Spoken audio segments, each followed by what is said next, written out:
కవిత వ్యాఖ్యలపై బీఆర్ఎస్ నుంచి భారీగా కౌంటర్లు పడుతున్నాయి. మాజీ మంత్రి హరీష్ రావు సైతం కేటీఆర్ కు ఫోన్ చేసి ఆవేదన వ్యక్తం చేసినట్లు తెలుస్తోంది. ఇక కవిత చేసిన వ్యాఖ్యలన్నీ అబద్దాలేనంటూ గులాబీ లీడర్లు ఒక్కొక్కరుగా తమ గలం వినిపిస్తున్నారు. మరోవైపు జాగృతి నేతలు రెండుగా చీలిపోయారు. కొందరు బీఆర్ఎస్ వైపు మొగ్గు చూపుతూ కవితపై విరుచుకు పడుతున్నారు. అలాగే కవితకు మరికొందరు సపోర్ట్ గా నిలుస్తున్నారు. ఇదే అంశంపై డిస్కస్ చేద్దాం. భరత్, కవిత వ్యాఖ్యలపై బీఆర్ఎస్ నుంచి ఇంత పెద్ద కౌంటర్లు రావడం వెనుక ఏంటి అసలు కారణం ఏంటి? అంటే ఇప్పుడు 2-3 డెవలప్మెంట్ జరిగాయి నిన్నటి తర్వాత.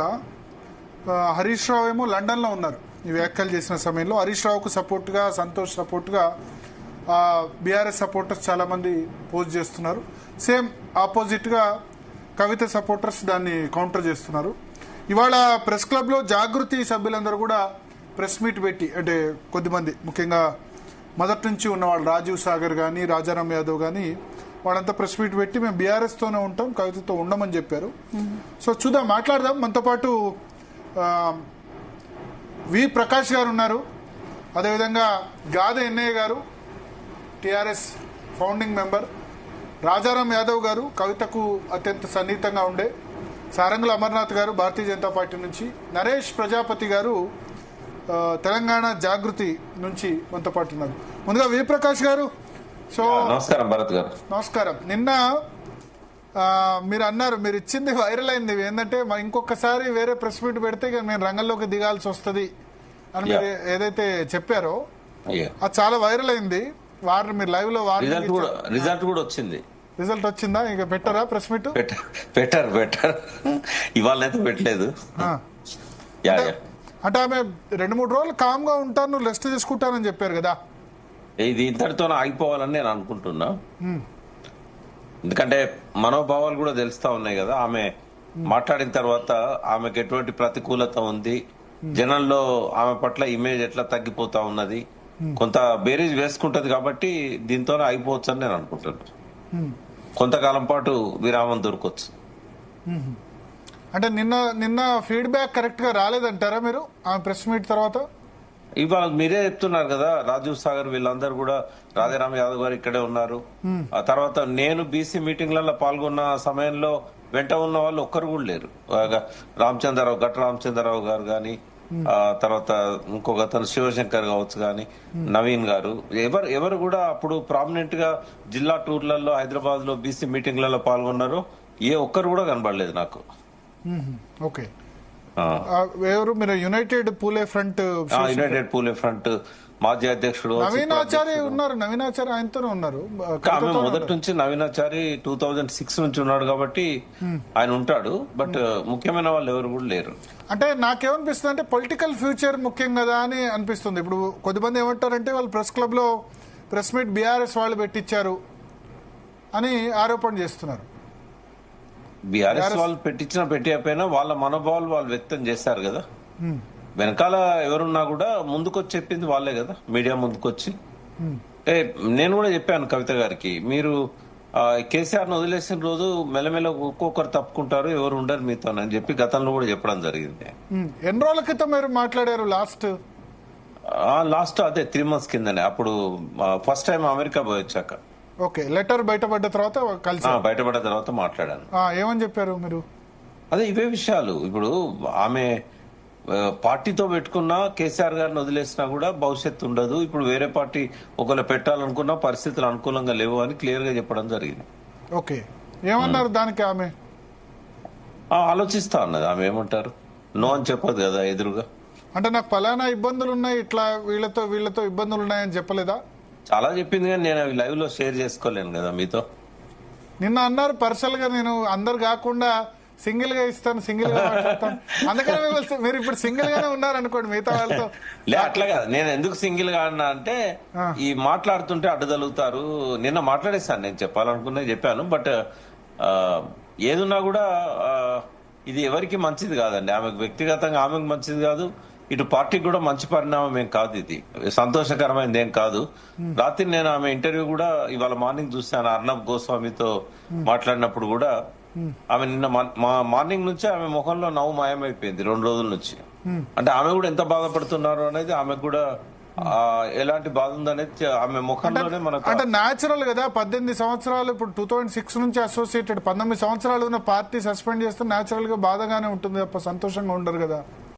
ఒకసారి మనం కవిత కోణంలో చూసినప్పుడు ఆమె కాంట్రిబ్యూషన్ ఎవరు కాదనిలేరండి. ఎందుకంటే బతుకమ్మ ద్వారా మహిళల్లోకి తెలంగాణ వాదాన్ని తీసుకుపోవడంలో ఆమె కొంత సఫలీకృతం అయినారు. ఆ విషయంలో అనుమానం ఏం లేదు. తర్వాత జాగృతి ద్వారా ఆమె ఈ స్కిల్ డెవలప్మెంట్ ప్రోగ్రామ్స్ లో కొన్ని వేల మందికి ఆమె ట్రైనింగ్ ఇవ్వడం కావచ్చు, ఆమెకున్న పలుకుబడి ద్వారా సిఎస్ఆర్ ఫండ్స్ కావచ్చు, గవర్నమెంట్ ఆఫ్ ఇండియా ఫండ్స్ కావచ్చు తీసుకొచ్చి ఆమె చాలా మందికి జాబ్ ఓరియంటెడ్ కోర్సెస్ లో స్కిల్ డెవలప్మెంట్ ట్రైనింగ్స్ ఇవ్వడం అనేది ఇవన్నీ కూడా ఆమె కాంట్రిబ్యూషన్ ఉంటుంది నిరుద్యోగ సమస్యకు ఒక పరిష్కారంగా. తర్వాత చాలా ఇష్యూస్ మీద ఆమె ఫైట్ చేయడము, అంబేద్కర్ స్టాచ్యూని అసెంబ్లీలో పెట్టేయడం, తర్వాత జ్యోతిరావు పూలే విగ్రహం గురించి ఆమె బీసీలతో కలిసి పనిచేయడము, విమెన్ బిల్లు గురించి జంతర్ మంతర్ దగ్గర ఆమె నిర్వహించిన ప్రదర్శన కావచ్చు. అన్నిటికంటే ఎక్కువగా ఆమె కాంట్రిబ్యూషన్ ఏంటంటే కేసీఆర్ గారు ఢిల్లీలో ఈ బిల్లు పెట్టే ముందు, అంటే బిల్లు అంటే పార్లమెంట్ లో పెట్టే ముందు కాదు, ఏఐసిసి లో పెట్టి తెలంగాణ ఇస్తామని జూలై 30 నిర్ణయం తీసుకునే ముందు అక్కడ ఎవరు కూడా ఆయన కాంటాక్ట్ లోకి రావట్లేదు. ఆ టైంలో తనకున్న పరిచయాల ద్వారా ఆమె అక్కడి ముఖ్యమైన నాయకులు, అంటే ఎవరైతే సోనియా గాంధీకి రోజు వాళ్ళ ఇంటికి పోయి కలిసి, ఆస్కార్ ఫెర్నాండెస్ కదా, ఈయన పేరు చెప్పలేదు, బట్ ఆస్కార్ ఫెర్నాండెస్ కావచ్చు, ఇంకా కొంతమంది కావచ్చు. మీరు ఢిల్లీలో ఉన్నారు కాబట్టి మీకు కొంత తెలుసు. సోనియా గాంధీకి అత్యంత సన్నిహితులను కలిసి కేసీఆర్ గారితో వారికి మీటింగ్ ఏర్పాటు చేసి మళ్ళీ ఒకసారి ఈ బిల్లు పెట్టడంలో ఆమెది ఆ రకంగా ఒక కీలక పాత్ర అని చెప్పొచ్చు.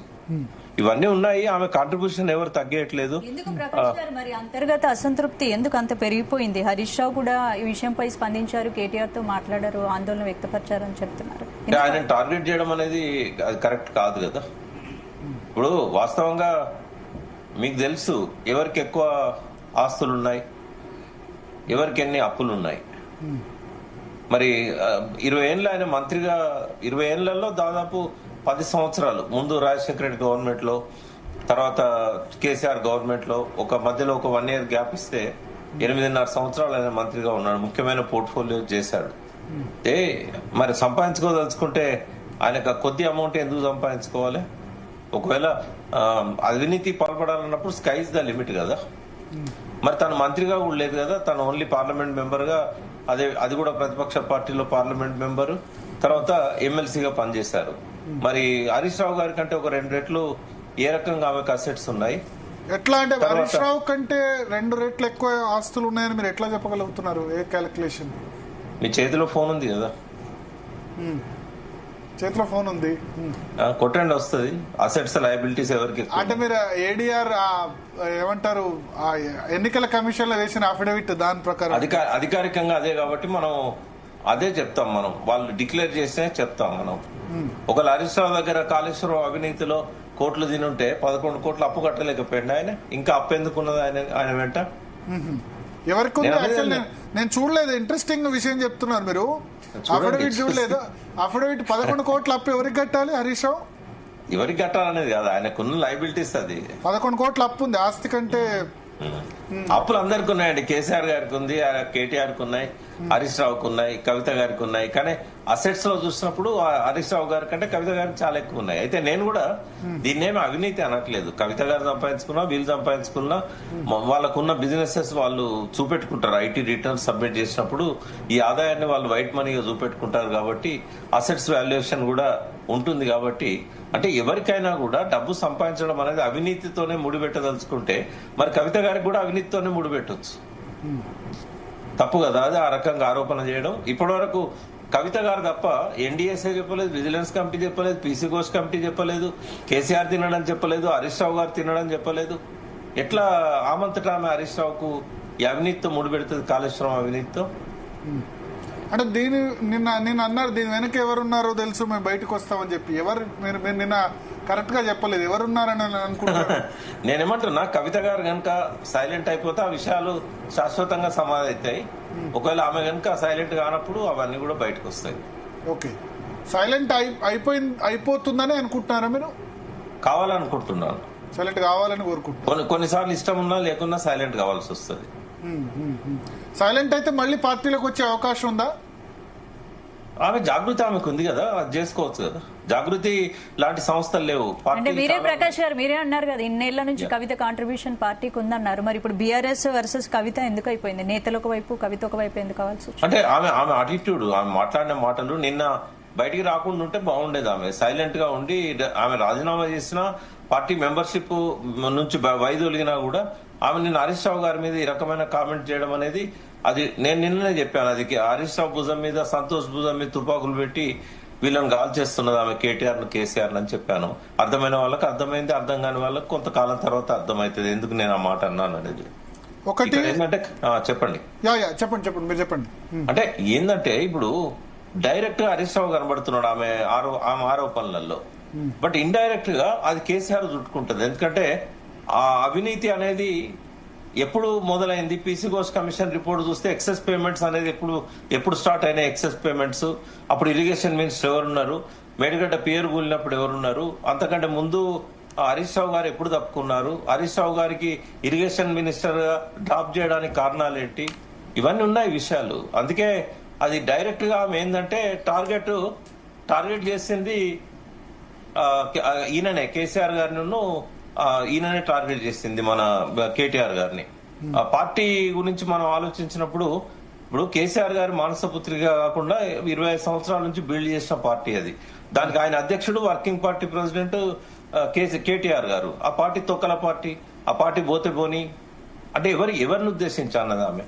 ఆ పార్టీకి కర్త కర్మ క్రియ ఎవరు? ఆ పార్టీని ఇప్పుడు దగ్గర నుండి నడిపిస్తున్న నాయకుడు ఎవరు? హరీష్ రావు కాదు కదా. మనము మాటల వెనుక అంతరార్థాలు చూసినప్పుడు చాలా ఉంటాయి. మీరు పాత పాట ఒకటి ఉంది కదా, ఆడవారి మాటలకు అర్థాలు వేరులే. బట్ మీరు అన్నట్టు సైలెంట్ గా ఏమి ఉండలేదు. నేషనల్ మీడియాకు చాలా ఇంటర్వ్యూస్ ఇచ్చారు. నిన్న ఇచ్చిన వాటిలలో ఏం కొత్తగా మాట్లాడలేదు ఆమె, అదే రిపీట్ చేసింది. నిన్న మీరు అర్నబ్ గారి ఇంటర్వ్యూ చూసినట్టయితే సూటిగా ఒక ప్రశ్న వేశాడు ఆయన. మీరు ఎవరికి అగైనెస్ట్ గా మాట్లాడుతున్నారు? హరీష్ గారు ఇరిగేషన్ మినిస్టర్ గా స్కామ్ లో ఉన్నారంటే ఆ రోజు చీఫ్ మినిస్టర్ గా ఉన్న కేసీఆర్ గారి సంబంధం లేకుండా హరీష్ రావు గారు అవినీతి చేస్తారా కాళేశ్వరంలో అన్నాడు. ఆమె దగ్గర సమాధానం లేదు కదా. ఓకే, సో ఇప్పుడు ఒకటి మీరేం సజెస్ట్ చేస్తారు? మీరు మంచి సంబంధాలు నిన్నటి వరకు కూడా ఉన్నాయి కదా, ఇప్పుడు కూడా ఉంటాయి. ఏమున్నది వల్ల నేనేమన్నా అంటే తెలంగాణ ఇంట్రెస్ట్ తో నేను మాట్లాడుతున్నా తప్ప ఆ పార్టీ గురించో ఆమె పార్టీలో ఉన్న ఆమె సంబంధాల గురించో కాదు. మీరు చేయడం వల్ల తెలంగాణ అస్తిత్వానికి ప్రమాదం ఏర్పడుతుంది. ఉన్న ఒక్క స్వయం పాలన కోసం ఏర్పడ్డ ఒక్క పార్టీ కూడా ఇవాళ మీరు దాన్ని తగ్గించే ప్రయత్నం చేస్తున్నారు, ఇమేజ్ తగ్గించే ప్రయత్నము. మీకు చేయాలనుకుంటే ఎన్నో ఉన్నాయి కదా. ఇప్పుడు రాజకీయాలలో స్పేస్ అనేది పార్టీలలో లేకపోవచ్చు, కొత్త పార్టీ ఏదన్నా వస్తే ఉంటదేమో. బట్ ఇప్పుడైతే స్పేస్ సామాజిక కార్యక్రమాలలో స్పేస్ ఉంది. ఆమె వచ్చిందే సామాజిక కార్యక్రమాలతోని, ఆమె వచ్చిందే సాంస్కృతిక కార్యక్రమాలతోని. ఆ స్పేస్ ఇప్పటికీ ఉంది. తెలంగాణ వచ్చిన 10 ఏళ్ల తర్వాత కూడా కల్చరల్ రెవల్యూషన్ రాలేదు ఇక్కడ. మనకు చైనా చూసినట్టయితే చైనాలో ఇవాటికి కూడా ఆ పార్టీ ప్రభుత్వాలు ఉన్నాయి అని అంటే కల్చరల్ రెవల్యూషన్ కారణం దానికి. ఇక్కడ అటువంటిది లేదు. ఇప్పటికి కూడా ఎవరు దాని గురించి ఆలోచించట్లేదు. కేసీఆర్ గారు చేసిన పెద్ద తప్పు కూడా అదే అని చాలాసార్లు చెప్పాను నేను. ఆ ఉద్యమకారులను ఉపయోగించుకోకపోవడం కావచ్చు, ఉద్యమ స్ఫూర్తిని తెలంగాణ అభివృద్ధికి లింక్ చేయకపోవడం కావచ్చు, ఆమె చేయొచ్చు. ఆ పనులన్నీ జాగృతి తరఫున చేయొచ్చు. అంతేగాని రాజకీయాల్లోకి మళ్ళీ అడుగుపెట్టే అవకాశం లేదు. బీఆర్ఎస్ లో అడుగు పెట్టే అవకాశాలు తక్కువనా? నేను ఎమ్మెల్సీకి కూడా రిజైన్ చేయాల్సిన అవసరం లేదని గతంలో చెప్పానండి. మీరు పార్టీలో ఉండదలుచుకోకపోతే ఎమ్మెల్సీగా కొనసాగవచ్చు, ఏమున్నదల్లా. రాజకీయాలలో మాత్రం మీరు చేసే ప్రతి బీఆర్ఎస్ నుంచి ఎమ్మెల్సీ వచ్చి మళ్ళీ బీఆర్ఎస్ లో కంటిన్యూ అవుతే మళ్ళీ క్వశ్చన్ చేయరా? సస్పెండ్ అయినాక మోరల్ రెస్పాన్సిబిలిటీ కాబట్టి చేసింది. నేను చెప్పింది 10 రోజుల కింద. ఏంటంటే ఒకవేళ మీరు రాజకీయాలలో యాక్టివ్ గా ఉండొద్దు అనుకున్నా ఎమ్మెల్సీగా కంటిన్యూ అవుతూ సామాజిక సమస్యల్ని వేదికగా చేసుకోండి కౌన్సిల్ అని చెప్పాం. చేయాల్సిన పనులు చాలా ఉన్నాయి. కేవలం రాజకీయాలలో సీఎం ఒకటే టార్గెట్ కాదు కదా. ఓకే, సో మనతో పాటు నరేష్ ప్రజాపతి గారు ఉన్నారు. నరేష్ ప్రజాపతి గారు విన్నారు కదా. సో 2 days సైలెన్స్ అన్నారు కదా, నిన్న నేషనల్ మీడియాకి ఇంటర్వ్యూలు ఇచ్చారు. విప్రకాష్ గారు లాంటి వాళ్ళు ఏంటంటే ఆమె కల్చరల్ యాక్టివిటీస్ చేసుకుంటే బెటర్ అని సజెస్ట్ చేస్తున్నారు. నమస్తే అందరికి. అయితే వి ప్రకాష్ అన్న లాంటి వాళ్ళు కూడా ఆడవాళ్ళ మాటలకు అర్థాలు వేర్లే అని మహిళలను కించపరచడం అనేది దయచేసి మహిళా లోకాన్ని కించపరచడం అనేది దయచేసి వెనక్కి తీసుకోండి.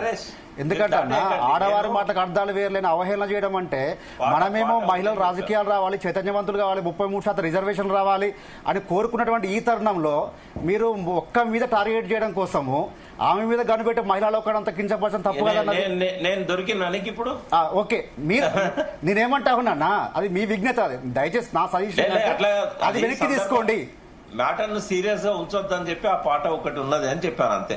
రైట్ సార్, అది మీ కవిత కాంట్రిబ్యూషన్ కూడా చాలా ఏళ్ల నుంచి బీఆర్ఎస్ కుందని. ఎస్, నేనేమంటా ఉన్నానంటే ఇప్పుడు ఈ విషయంలో హరీష్ గారి హస్తం ఉంది, లేదా అవినీతి ఉంది, సంతోష్ రావు గారి పేరు ఉందంటేనే మీకు అంత కోపం వచ్చింది.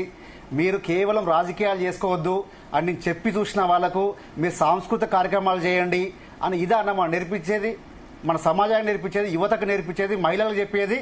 మీలాంటి సీనియర్ నాయకులు రాజకీయాలు మీరు చేసుకోవడానికి అర్హులు కాదు. స్కోప్ ఉంది, అదే కాంటెక్స్ట్ లో మీరు వచ్చారు. మీరు కవితక్క గారికి మెసేజ్ పెట్టినా మీ మెసేజ్ అర్థం అదే ఉంది. తర్వాత మీరు చెప్పిన అర్థం అదే ఉంది. భరత్ గారు మీరు ఆలోచించండి. అంటే మీరు వి ప్రకాష్ గారిని కాకుండా నా ప్రశ్నలు అడ్రస్ చేస్తే చెప్పండి. అంటే ముందు మాట్లాడరు కదా సార్, ముందు మాట్లాడరు కదా. వారు అన్నారు ఏమన్నారంటే కవిత గారు హరీష్ రావు మీద, సంతోష్ రావు గారి మీద గన్ను పెట్టి ఎక్కువ పెట్టిరని చెప్పారు కదా. మరి మీరు ఆ మాట అన్నారు కదా కవిత గారిని, అప్పుడు మిమ్మల్ని ఏమనాలి సార్? మేము మీకు ఒక మాట అంటే మీకు అంత కోపం వచ్చింది. కవిత గారు వారి మీద గన్ను పెట్టి కేసీఆర్ గారి మీద, తండ్రి మీద, అన్న మీద ఎక్కువ పెట్టిన అంత పెద్ద మాట మీరు అన్నారు కదా. మళ్ళా ఆమె చేసిన గొప్పతనం మీరే చెప్పారు కదా. ఆమె ఎంత రకంగా కృషి చేసింది, తెలంగాణ కోసం ఏ రకంగా కష్టపడ్డది, మహిళలు ఏ రకంగా ఉద్యమంలో పనిచేసారు, ఢిల్లీలో స్థాయిలో ఏ రకంగా లాబింగ్ చేశారు, తర్వాత మీరు అన్నట్టు స్కిల్ డెవలప్మెంట్ కోర్స్ ఏ రకంగా చేశారు. ప్రాపర్టీస్ విషయంలో ఆయన చెప్పారు డబ్బులు ఉన్నాయి ఆస్తులు అని చెప్పి. లేదండి, ఆయన ఏడీఆర్ అసోసియేట్ నాకు తెలిసి ఎన్నికల అఫిడవిట్ లెక్కల ప్రకారం మనం కన్ఫ్యూజ్ కావచ్చు. డిబేట్ లో కూర్చున్నాడు వినే ప్రేక్షకులు కన్ఫ్యూజ్ గారు. దయచేసి నన్ను బాగా చెప్పిన వివరణ చెప్పనివ్వండి. వారు ఏమన్నారంటే ఇంత పెద్ద మాట అంటే దీన్ని పక్కన పెట్టవచ్చు, కానీ ఎందుకు వి ప్రకాష్ గారు లాంటి అన్నలకు ఎందుకంత కోపం వచ్చింది? మేము అన్నది ఏంటంటే అన్న, మరొకసారి మీకు వివరణ ఇస్తా ఉన్నా, ఈ పార్టీ ఎంత ఉంటే ఎంత అనే మాటకు అర్థం చెప్తా ఉన్నా అంటే మనకు మీరెంత గౌరవిస్తున్నారో ఒక పార్టీ నాయకులుగా నిరదాకా మేము కూడా అదే రకంగా గౌరవించేది, అంతకంటే ఎక్కువ ఉండేది. తెలంగాణ ప్రజానికంలో ప్రతి ఒక్కరు కూడా పార్టీలకు అతీతంగా వాళ్ళని గౌరవించే వాళ్ళ కేసీఆర్ గారి మీద. అయితే అదే కేసీఆర్ గారి మీద వారు ఏ కాంటెస్ట్ చెప్పారంటే, ఒక ఆవేదన ఏ రకంగా ఉందంటే 5.5 నెలలు జైల్లో ఉంటే ఒక తండ్రి రాలేదు అనే ఒక జర్నలిస్ట్ మిత్రుడు అడిగితే, నా నాన్న అక్కడ దాకా రావద్దు, నా అత్త మామ, నా అమ్మ నాన్న అక్కడ దాకా రావద్దు, ఆ పర్సన్ రావడం నాకు ఇష్టం ఉండదు అని చెప్పి ఆ ఆవేదనంతా దిగమింగుకొని ఆ టైంలో కూడా ఎవరిని ఇబ్బంది పెట్టకుండా మాట్లాడి, ఈ సమయంలో సిబిఐకి ఇస్తాం, నేను అరెస్ట్ చేస్తామని ఒక ముఖ్యమంత్రి అసెంబ్లీలో చిన్న నాయకుడు గల్లీలో మాట్లాడుతూ ఉంటే, మరి మనం ఏం చేయకపోతే మనం ఎందుకు? మన పార్టీ ఉంటే ఎంత లేకపోతే ఎంత, మన నాయకుడిని కాపాడుకునే క్రమంలో మనం ఉంటే ఎంత లేకుంటే ఎంత అనే దాన్ని ముందు. ఇప్పుడు కేసీఆర్ మీద సిబిఐ కేసు నడుస్తున్న సమయంలో ఇప్పుడు హరీష్ రావు, సంతోష్ అవినీతి చేశారు, కేసీఆర్ మాత్రం చేయలేదంటే ఇప్పుడు అల్టిమేట్ గా సిబిఐకి ఆయుధం అవుతుంది కదా అని చెప్పి బీఆర్ఎస్ నేతలు అంటున్నారు. నేను ఒక్కటే చెప్తున్నా సార్, అంటే ఇక్కడ విషయం ఏంటంటే వీరన్న మాటలకు దేనికి చెప్పండి సార్. బీఆర్ఎస్ పార్టీని ఒక మాట చూపించండి. ఈ బీఆర్ఎస్ కాదు కానీ ఇప్పుడు కేసీఆర్ చుట్టూన్న వాళ్ళందరూ అవినీతులు అంటే ఆ డబ్బులు అల్టిమేట్ గా అది కేసీఆర్ కే చేరాయని అంటారు. వాళ్ళు అవినీతి చేస్తే సైలెంట్ గా ఎందుకున్నామని కేసీఆర్ కూడా బుక్ చేసే అవకాశం చెప్పమండి. కేసీఆర్ గారు నేను అనేది ఇప్పుడు ఒకటి, ఇప్పుడు సిబిఐ గానీ ఇన్వెస్టింగ్ ఏజెన్సీస్ గానీ నీకు తెలిసినా సరే వాళ్ళు అవినీతి చేస్తున్నామని సైలెంట్ గా ఉన్నా సరే దట్ ఈజ్ ఆల్సో క్రైమ్ కదా. అయితే ఇప్పుడు కవిత అన్నదే కరెక్ట్ అనుకుందాం. ఓకే, ఇప్పుడు బీఆర్ఎస్ అనేది ఏంటంటే హరీష్ రావు, సంతోష్ మీద అవినీతి ఆరోపణలు గుప్పిస్తే అది కేసీఆర్ కు తెలిసినా సరే సైలెంట్ గా ఉంటే అది కేసీఆర్ కూడా క్రైమ్ చేసినట్టు అని చెప్తున్నావు కదా ఇన్వెస్టిగేషన్ ఏజెన్సీస్ కన్నది బీఆర్ఎస్ నేతలు అంటారు. అది అసలు మేము అన్నది ఈ కాంటెస్ట్ లో ఏంటంటే ప్రభుత్వము, ముఖ్యమంత్రి గారు పదే కేసీఆర్ టార్గెట్ చెప్తా ఉన్నారు. కింద అవినీతి అధికారులు అంటున్నారు, మధ్యలో ఉన్న వారి మీద ఎందుకు చేయట్లేరు? దానికి ఎగ్జాంపుల్స్ కూడా నిన్న ప్రెస్ మీట్ చెప్పడం జరిగింది కదా. దానికి సమాధానం ఎవరో చెప్పాలి కదా. మరి ఇప్పుడు నాయకులైనా చెప్పాలి, విశ్లేషకులైనా చెప్పాలి, ఎవరో ఒకరు చెప్పాలి కదా. అది చెప్పకుండా నిన్న నా మీద, అంటే కవిత గారు ఏమన్నారంటే నిన్న నా మీద దిష్టి బొమ్మలు దానం చేయడంలో, ప్రెస్ మీట్లు పెట్టడంలో, ఫ్లెక్సీలు తీసేయడంత శ్రద్ధ, ఇమీడియట్ గా యాక్షన్ మరి కాంగ్రెస్ పార్టీ మీద మనం ఎందుకు చేయలేకపోయినాం? కాంగ్రెస్ పార్టీ మీద ఎందుకు బంధకాలు ఇవ్వలేకపోయినాం, ఎందుకు పీసీ ఘోష్ కమిషన్ చెప్పి ఎందుకు రియాక్ట్ కాలేకపోయినాం అడిగారు. నాయకుని మీద ఉన్నటువంటి గౌరవం, ముఖ్యంగా తన నాన్న కదా, మా నాన్నని ఎందుకు ఈ రకంగా అవహేళన చేసే విధంగా పార్టీ నిర్ణయాలు ఉంటాయని చెప్పి అడిగితే పార్టీ 24 అంటే 20 ఏళ్ళ జాగృతి తప్ప బీఆర్ఎస్ కున్న వింగ్స్ అన్ని కూడా నిన్న మొన్న ప్రతి మండలంలో ప్రతి జిల్లాలో కూడా పెద్ద ఎత్తున పీసీ ఘోష్ రిపోర్టు తలగబెట్టారు, చింపేశారు, ప్రజలకు అర్థం చేయించారు, రోడ్ల మీద బ్లాక్ చేశారు. జాగృతి అందులో పాల్గొనలేదు. మిగతా అన్ని అనుబంధ సంఘాలన్నీ పాల్గొన్నాయి. బీఆర్ఎస్సీ జస్ట్ మీ ఇన్ఫర్మేషన్ కోసం చెప్తున్నా. అదే మాట చెప్పాలంటే మేము ఇందిరా పార్క్ ధర్నా కూడా చేసినామన్నా. ఆనాడు మీ బీఆర్ఎస్ పార్టీ ఏం చేయలే, జస్ట్ ఇన్ఫర్మేషన్ కోసం చెప్తారు. మీకు కూడా ఇన్ఫర్మేషన్ కోసం ఏం చెప్తా ఉన్నానంటే, మేము ఇందిరా పార్క్ దగ్గర ధర్నాకు పిలిపించినప్పుడు మరి బీఆర్ఎస్ పార్టీ ఏం కాల్ చేయలే, సైలెంట్ గా కేసీఆర్ గారు వెంట వెళ్లి ఎక్స్ప్లెనేషన్ ఇచ్చి వచ్చిర్రు. మరి ఎందుకు స్పందించలేదు ఆ రోజు? మన మర్యాద, గౌరవం లేకపోతే అమర్యాద చేసే విధానం మాకు నచ్చకుండా మేము మాట్లాడితే తప్పు వచ్చిందా? మీరు మాట్లాడారు, మీరు చెప్పారు. అదే రకంగా కవిత గారు చెప్పడం తప్పెందుకు అవుతుంది? ఇంకొక విషయం అండి, ఇంకొక విషయం ఏంటంటే, నేనేమంటా ఉన్నాను, ఇంతకుముందు జాగృతి పక్షాన మాట్లాడగానే చెప్తా ఉన్నారు కదా, తెలంగాణ జాగృతి పక్షాన ఈ రోజు ప్రెస్ మీట్ లో మాట్లాడినటువంటి వాళ్ళలో అక్కడ ఉన్నటువంటి నా మిత్రులే అందరూ కూడా రాజారాం యాదవ్ అంటే కూడా నాకు చాలా గౌరవము. నేను అడుగుతా ఉన్నాను, రాజారాం యాదవ్ నెక్స్ట్ మాట్లాడతారు కాబట్టి, ఈ జాగృతి కార్యక్రమాలకు అటెండ్ కానటువంటి ఇప్పుడు నాయకులు ఎన్ని రోజులు అవుతుంది మీరు అటెండ్ కాకుండా? ఏ రోజు వరకు మీరున్నారు? మరి ఆ రోజు వరకు చేసిన తప్పేముంది? ఈ రోజు లేఖ రాయడం వల్లనో లేదా హరీష్ రావు గారిని అనడం వల్ల తప్పైందని మీరు ఎందుకు జాగృతి నుంచి ఒక నిమిషం అండి, జాగృతి నుంచి కవితకు సపోర్ట్ గా ఉన్నారు, విరుచుకుపడేవారు ఉన్నారు. ఎందుకు రాజకీయ లెక్కలు ఏమైనా ఉన్నాయా? ఒకప్పుడు జాగృతికి ఇన్నేళ్ల నుంచి జాగృతి కార్యకర్తల కవిత అండదండగా ఉన్నారు కదా, ఎందుకు ఇప్పుడు జాగృతి లీడర్లు 2 గ్రూపులుగా చీలిపోయారనే టాక్ వినిపిస్తుంది? మేము ఒకటే అంటా ఉన్నాము, లేఖ విషయం రాసినప్పుడు బయట పెట్టినటువంటి కుట్ర, తర్వాత ఈ రోజు ఒక మాట అంటేనే ఇమీడియట్ గా 24 hours లో బహిష్కరణ చేయడంలో ఒక కుట్ర, ఈరోజు తెలంగాణ జాగృతి నాయకులు బలవంతం చేసి ఈరోజు ప్రెస్ క్లబ్ లో మీటింగ్ పెట్టే కుట్ర. నేను అడుగుతా ఉన్నాను ఆ నాయకులని, తెలంగాణ జాగృతి పక్షాన మీరు కష్టపడ్డా అంటున్నారు. ఉన్నటువంటి వాళ్ళలో 2 కార్పొరేషన్ చైర్మన్ ఉన్నారు, భరత్ గారు అక్కడ, ఒక జెడ్పీటీసీ ఉన్నారు, ఒక రాజారాం యాదవ్ ఉన్నాడు. రాజారాం అన్న ఒకటే క్లియర్ ఏం చెప్పిండు, నేను జాగృతిలో పని ఏం చేయలేదు అని వారి నోట వారే చెప్పడం జరిగింది. ఇంకెవరికి అన్యాయం జరిగిందంటే అక్కడ అన్యాయం జరిగిన మాట ఎవరు జరిగింది చెప్పండి? చెప్తారా, రాజీవ్ సాగర్ గారు చెప్తారా, ఎవరు చెప్తారు చెప్పమని? రాజారాం యాదవ్ గారిని అడుగుతారు. రాజారాం యాదవ్ గారు మీరు అసలు యాక్టివ్ గా లేరు జాగృతిలో, మీతో ఇవాళ బలవంతంగా ప్రెస్ మీట్ పెట్టించారు బీఆర్ఎస్ నేతలు అని అంటున్నారు. జాగృతి సభ్యునిగా ఎప్పుడుగా లేను. నా ఎవల్యూషన్ మీకు తెలుసు. తెలంగాణ ఉద్యమంలో 2006 నుంచి తెలంగాణ విద్యార్థి సంఘం పెట్టి అన్న తెలంగాణ మహాసభ, తెలంగాణ జనసభ, ఈ ప్రకాశం ఇన్న గానీ వాళ్ళ స్ఫూర్తితోటి, కేసీఆర్ గారి స్ఫూర్తితోటి, మేము గద్దరన్న స్ఫూర్తితోటి ఆ రోజు తెలంగాణ విద్యార్థి సంఘం నడిపినాము. తెలంగాణ విద్యార్థి సంఘం అనేక కార్యక్రమాలు చేసింది. తర్వాత కేసీఆర్ గారు దీక్ష చేసినప్పుడు ఓఈజేసి ఏర్పాటు చేసినాము. ఓఈజేసికి నేను అధ్యక్షుడు కొనసాగినాను. ఒక 6 నెలలు జైల్లో ఉండడం జరిగింది. నేను నా మీద 2 కేసులు ఉండడం జరిగింది. తర్వాత ఆ క్రమంలో సరే రాజకీయంగా కొన్ని పొరపాట్లతో నేను వేరే పార్టీలో చేయడం, ఎమ్మెల్యేగా పోటీ చేయడం జరిగింది. కవితకు ఆహ్వానం మేరకే 2018 అసెంబ్లీ ఎన్నికల ముందు నేను బీఆర్ఎస్ పార్టీలోకి రావడం జరిగింది. అప్పటి నుంచి నిన్నటి వరకు కవితక్కని నాయకురాలుగా, ఒక ఆడబిడ్డగా ఆమెను గౌరవించి ఆమెతో కలిసి పనిచేయడం జరిగింది. నేనేమంటున్నంటే, ఇవాళ విప్రకాశ్ అన్న కానీ నేను కానీ కవితమ్మ రాజకీయ భవిష్యత్తు విషయంలో కానీ కవితమ్మ శ్రేయస్సును కోరే దాంట్లో మేము ఖచ్చితంగా అన్న ప్రతాప్ ఉంటేనే ద్వితీయుడిగా ఉంటారు. మిగతా మిత్రులు ఉన్నారు, మా నరేష్ లాంటి వాళ్ళు కూడా ఉన్నారు, నేను కాదంటలేను. ఇవాళ నేను అనుకునే మొన్న అన్న ఒక నిన్న ఇంటర్వ్యూలో నేను చూశాను, స్పేస్ అండ్ టైము ఇది సరిపోదు, మీకు రాజకీయ వ్యాక్యూమ్ లేదు, మీరు పొలిటికల్ పార్టీ పెట్టడానికి మీకు కుదరదు, మీరు ఫెయిల్ అవుతారని చెప్పేసి ఈ ప్రకాశం చెప్పినట్లుగా నేను టీవీ అన్న నిన్న చెప్పారు. సేమ్ యాదృశికంగా అన్న కూడా ఒకటే స్కూల్, మాది అన్నది ఒకటే స్కూల్ కాబట్టి, మా ఇన్న కూడా ఒకటే స్కూల్, మార్క్సిస్ట్ స్కూల్ కాబట్టి అదే సేమ్ పరిభాషతోటి అక్కకు నేను చెప్పడం జరిగింది.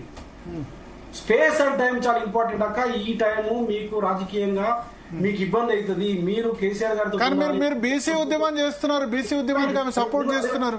అక్కడ కూడా వస్తాను భరత్ గారు. నేనంటే నరేష్ అడిగిన దానికి చెప్తున్నాను, మేము వారికి చెప్పడం జరిగింది. అంటే వాస్తవంగా వి ప్రకాశం చెప్పిన విషయం మేము ఇద్దరం మాట్లాడుకోలేదు, కానీ తన కూడా నేను ఆ సలహా ఇవ్వడం జరిగింది. రెండోది నరేష్ ఒక్క నిమిషం పెట్ట, నువ్వు మాట్లాడినప్పుడు నేను మాట్లాడలే కదా నరేష్, నువ్వు ఆగుతాను, నువ్వు మాట్లాడు, తర్వాత మస్తు టైం ఉంది. భరత్ గారు గొప్పగా ఆయన చెప్పండి మీరు చెప్పండి. నేను మన బీసీల కోసం ఒక ఆర్గనైజేషన్ ఏర్పాటు చేసే క్రమంలో కూడా వి ప్రకాష్ కొంచెం లేట్ వచ్చింది. ఒక బీసీ సంఘం పెట్టాలంటే నేను ఏం చెప్పినానంటే ఆ రోజు మనం అనేక సంఘాలు ఉన్నాయి బీసీ సంఘాలు, మనం బీసీ సంఘం పెడితే దాంట్లో వాళ్ళు పోటీ సంఘంగా ఫీల్ అవుతారు, మనం పూలే ఫ్రంట్ అని పెడదామని చెప్పేసి నేను అన్న తర్వాత అన్న వి ప్రకాశ్ యాడ్ అయ్యి దీనికి యునైటెడ్ అనే పదాన్ని యాడ్ చేసి యునైటెడ్ పూలే ఫ్రంట్ గా నామకరణం చేయడం జరిగింది. అంటే తన శ్రేయోభిలాషిగా ఉన్నాము, తనకు సలహాలు ఇచ్చడం కానీ తను చెప్పిన పని చేయడంలో కానీ మేము ఉన్నామన్న విషయం ఒకసారి చెప్తాను. నేను ఒకటే చెప్తాను ఏంటంటే ఇవాళ తెలంగాణ కష్టాలు ఉన్నారు, స్పేస్ అండ్ టైం అని చెప్తున్నాను. ఇలా తెలంగాణ కష్టాలు, తెలంగాణ ఇబ్బందులు ఉంది. తెలంగాణ రైతులు ఇలా యూరియా కోసం ఇబ్బంది పడుతున్న పరిస్థితి, ఇలా రైతు బంధు లేదు, రైతు బీమా లేదు, కళ్యాణ లక్ష్మి లేదు. ఇలా తెలంగాణ అస్తిత్వాన్ని దెబ్బతీయడం కోసం ప్రయత్నం చేస్తున్న క్రమంలో మనం ఏం మాట్లాడాలండి? ఇవాళ వాళ్ళ మీద మనం కొట్టాడాల్సింది పోయి మళ్ళీ ఇస్తాను అవకాశం. వాళ్ళ మీద కొట్టాడాల్సింది పోయి మనం ఇవాళ కేసీఆర్ గారు ముఖ్యమంత్రి అంటే కేసీఆర్ గారిని ప్రశ్నించడము, కేటీఆర్ గారిని ప్రశ్నించడము, కేటీఆర్ గారు నాకు నాయకుడు కాదు, నాకు కేసీఆర్ గారు నాయకుడు అనడము, నిన్ననేమో మళ్ళీ కేసీఆర్ గారు మా అన్న నాకు మా అధ్యక్షుడు వర్కింగ్ ప్రెసిడెంట్ అని హైరార్కీలో కేటీఆర్ గారు తను ఎమ్మెల్సీగా పనిచేసిండ్రు, ఎంపీగా పనిచేసిండ్రు. వారికి తెలియదండి కేటీఆర్ గారు వర్కింగ్ ప్రెసిడెంట్ టీఆర్ఎస్ పార్టీ కానీ టీఆర్ఎస్ పార్టీ వర్కింగ్ ప్రెసిడెంట్ హైరార్కీని మనం గుర్తించాల్సిన అవసరం లేదా? గౌరవించాల్సిన అవసరం లేదా? ఉన్న సమస్య ఏంది? ఇవాళ మొత్తం ఒక మాట వి ప్రకాష్ నుండి మా ఇన్న నుండి తమ్ముడు ఉన్నాడు, భరత్ గారు మీరు సీనియర్ జర్నలిస్టులు, ఊరంతా ఒక మాట అయితే ఊసిరి పెట్టదు ఒక మాట అన్నట్టుగా ఇవాళ తెలంగాణ ప్రజలు ఏం కోరుకుంటున్నారు? నేను కవితమ్మకు నేను విజ్ఞప్తి చేస్తా ఉన్నాను. వారి మేలు కోరుకునేవాడిని నేను, వారి శ్రేయస్సును కోరుకునేవాడిని మేము. తెలంగాణ ఆడబిడ్డగా వారు ముందుకు పోవాలని మేము కోరుకునే వాళ్ళము. కేసీఆర్ గారు తనగా అందరూ గౌరవించిన దాంట్లో మేము కూడా గౌరవిస్తాము. ఆమె జాగృతి సంస్థ ద్వారా అద్భుతంగా తెలంగాణ కల్చర్ మీద పనిచేసినటువంటి పరిస్థితి ఉన్నది. వారు అసలు ప్రజలు ఏం కోరుకుంటున్నారు, ప్రజలు ఎటువైపు ఉన్నారు? కేసీఆర్ గారిని ముఖ్యమంత్రి కావాలని ప్రజలందరూ కోరుకుంటున్నారు. ఈ రేవంత్ రెడ్డి గారి పాలన మీద మొత్తం కూడా ప్రజలందరూ కూడా వ్యతిరేకించే పరిస్థితి. ఒక్కసారి మీరు నిన్న మొన్న చూడండి, ఆ లేడీస్ ఏం మాట్లాడుతుండ్రు, మహిళలు ఏం మాట్లాడుతుండ్రు. ఒక నిమిషం భారతీయ జనతా పార్టీ మళ్ళీ ఇస్తా. భారతీయ జనతా పార్టీ ఒపీనియన్ తీసుకుందాం ఒకసారి. అమర్ గారు కాల్సేపటి నుండి. అమర్ గారు ఏంది దీన్ని ఎట్లా చూస్తారు? నిన్న కవిత మాట్లాడిన దానికి సంబంధించి అంటే ఈ దేశంలో అనేక పార్టీలు, అనేక ప్రాంతీయ పార్టీలు, ఇన్ఫ్యాక్ట్ ఇంక్లూడింగ్ కాంగ్రెస్ పార్టీ రకరకాల కారణాల దృష్ట్యా చీలిపోవడం మనం చూసాం స్వతంత్రం వచ్చినప్పటి నుంచి.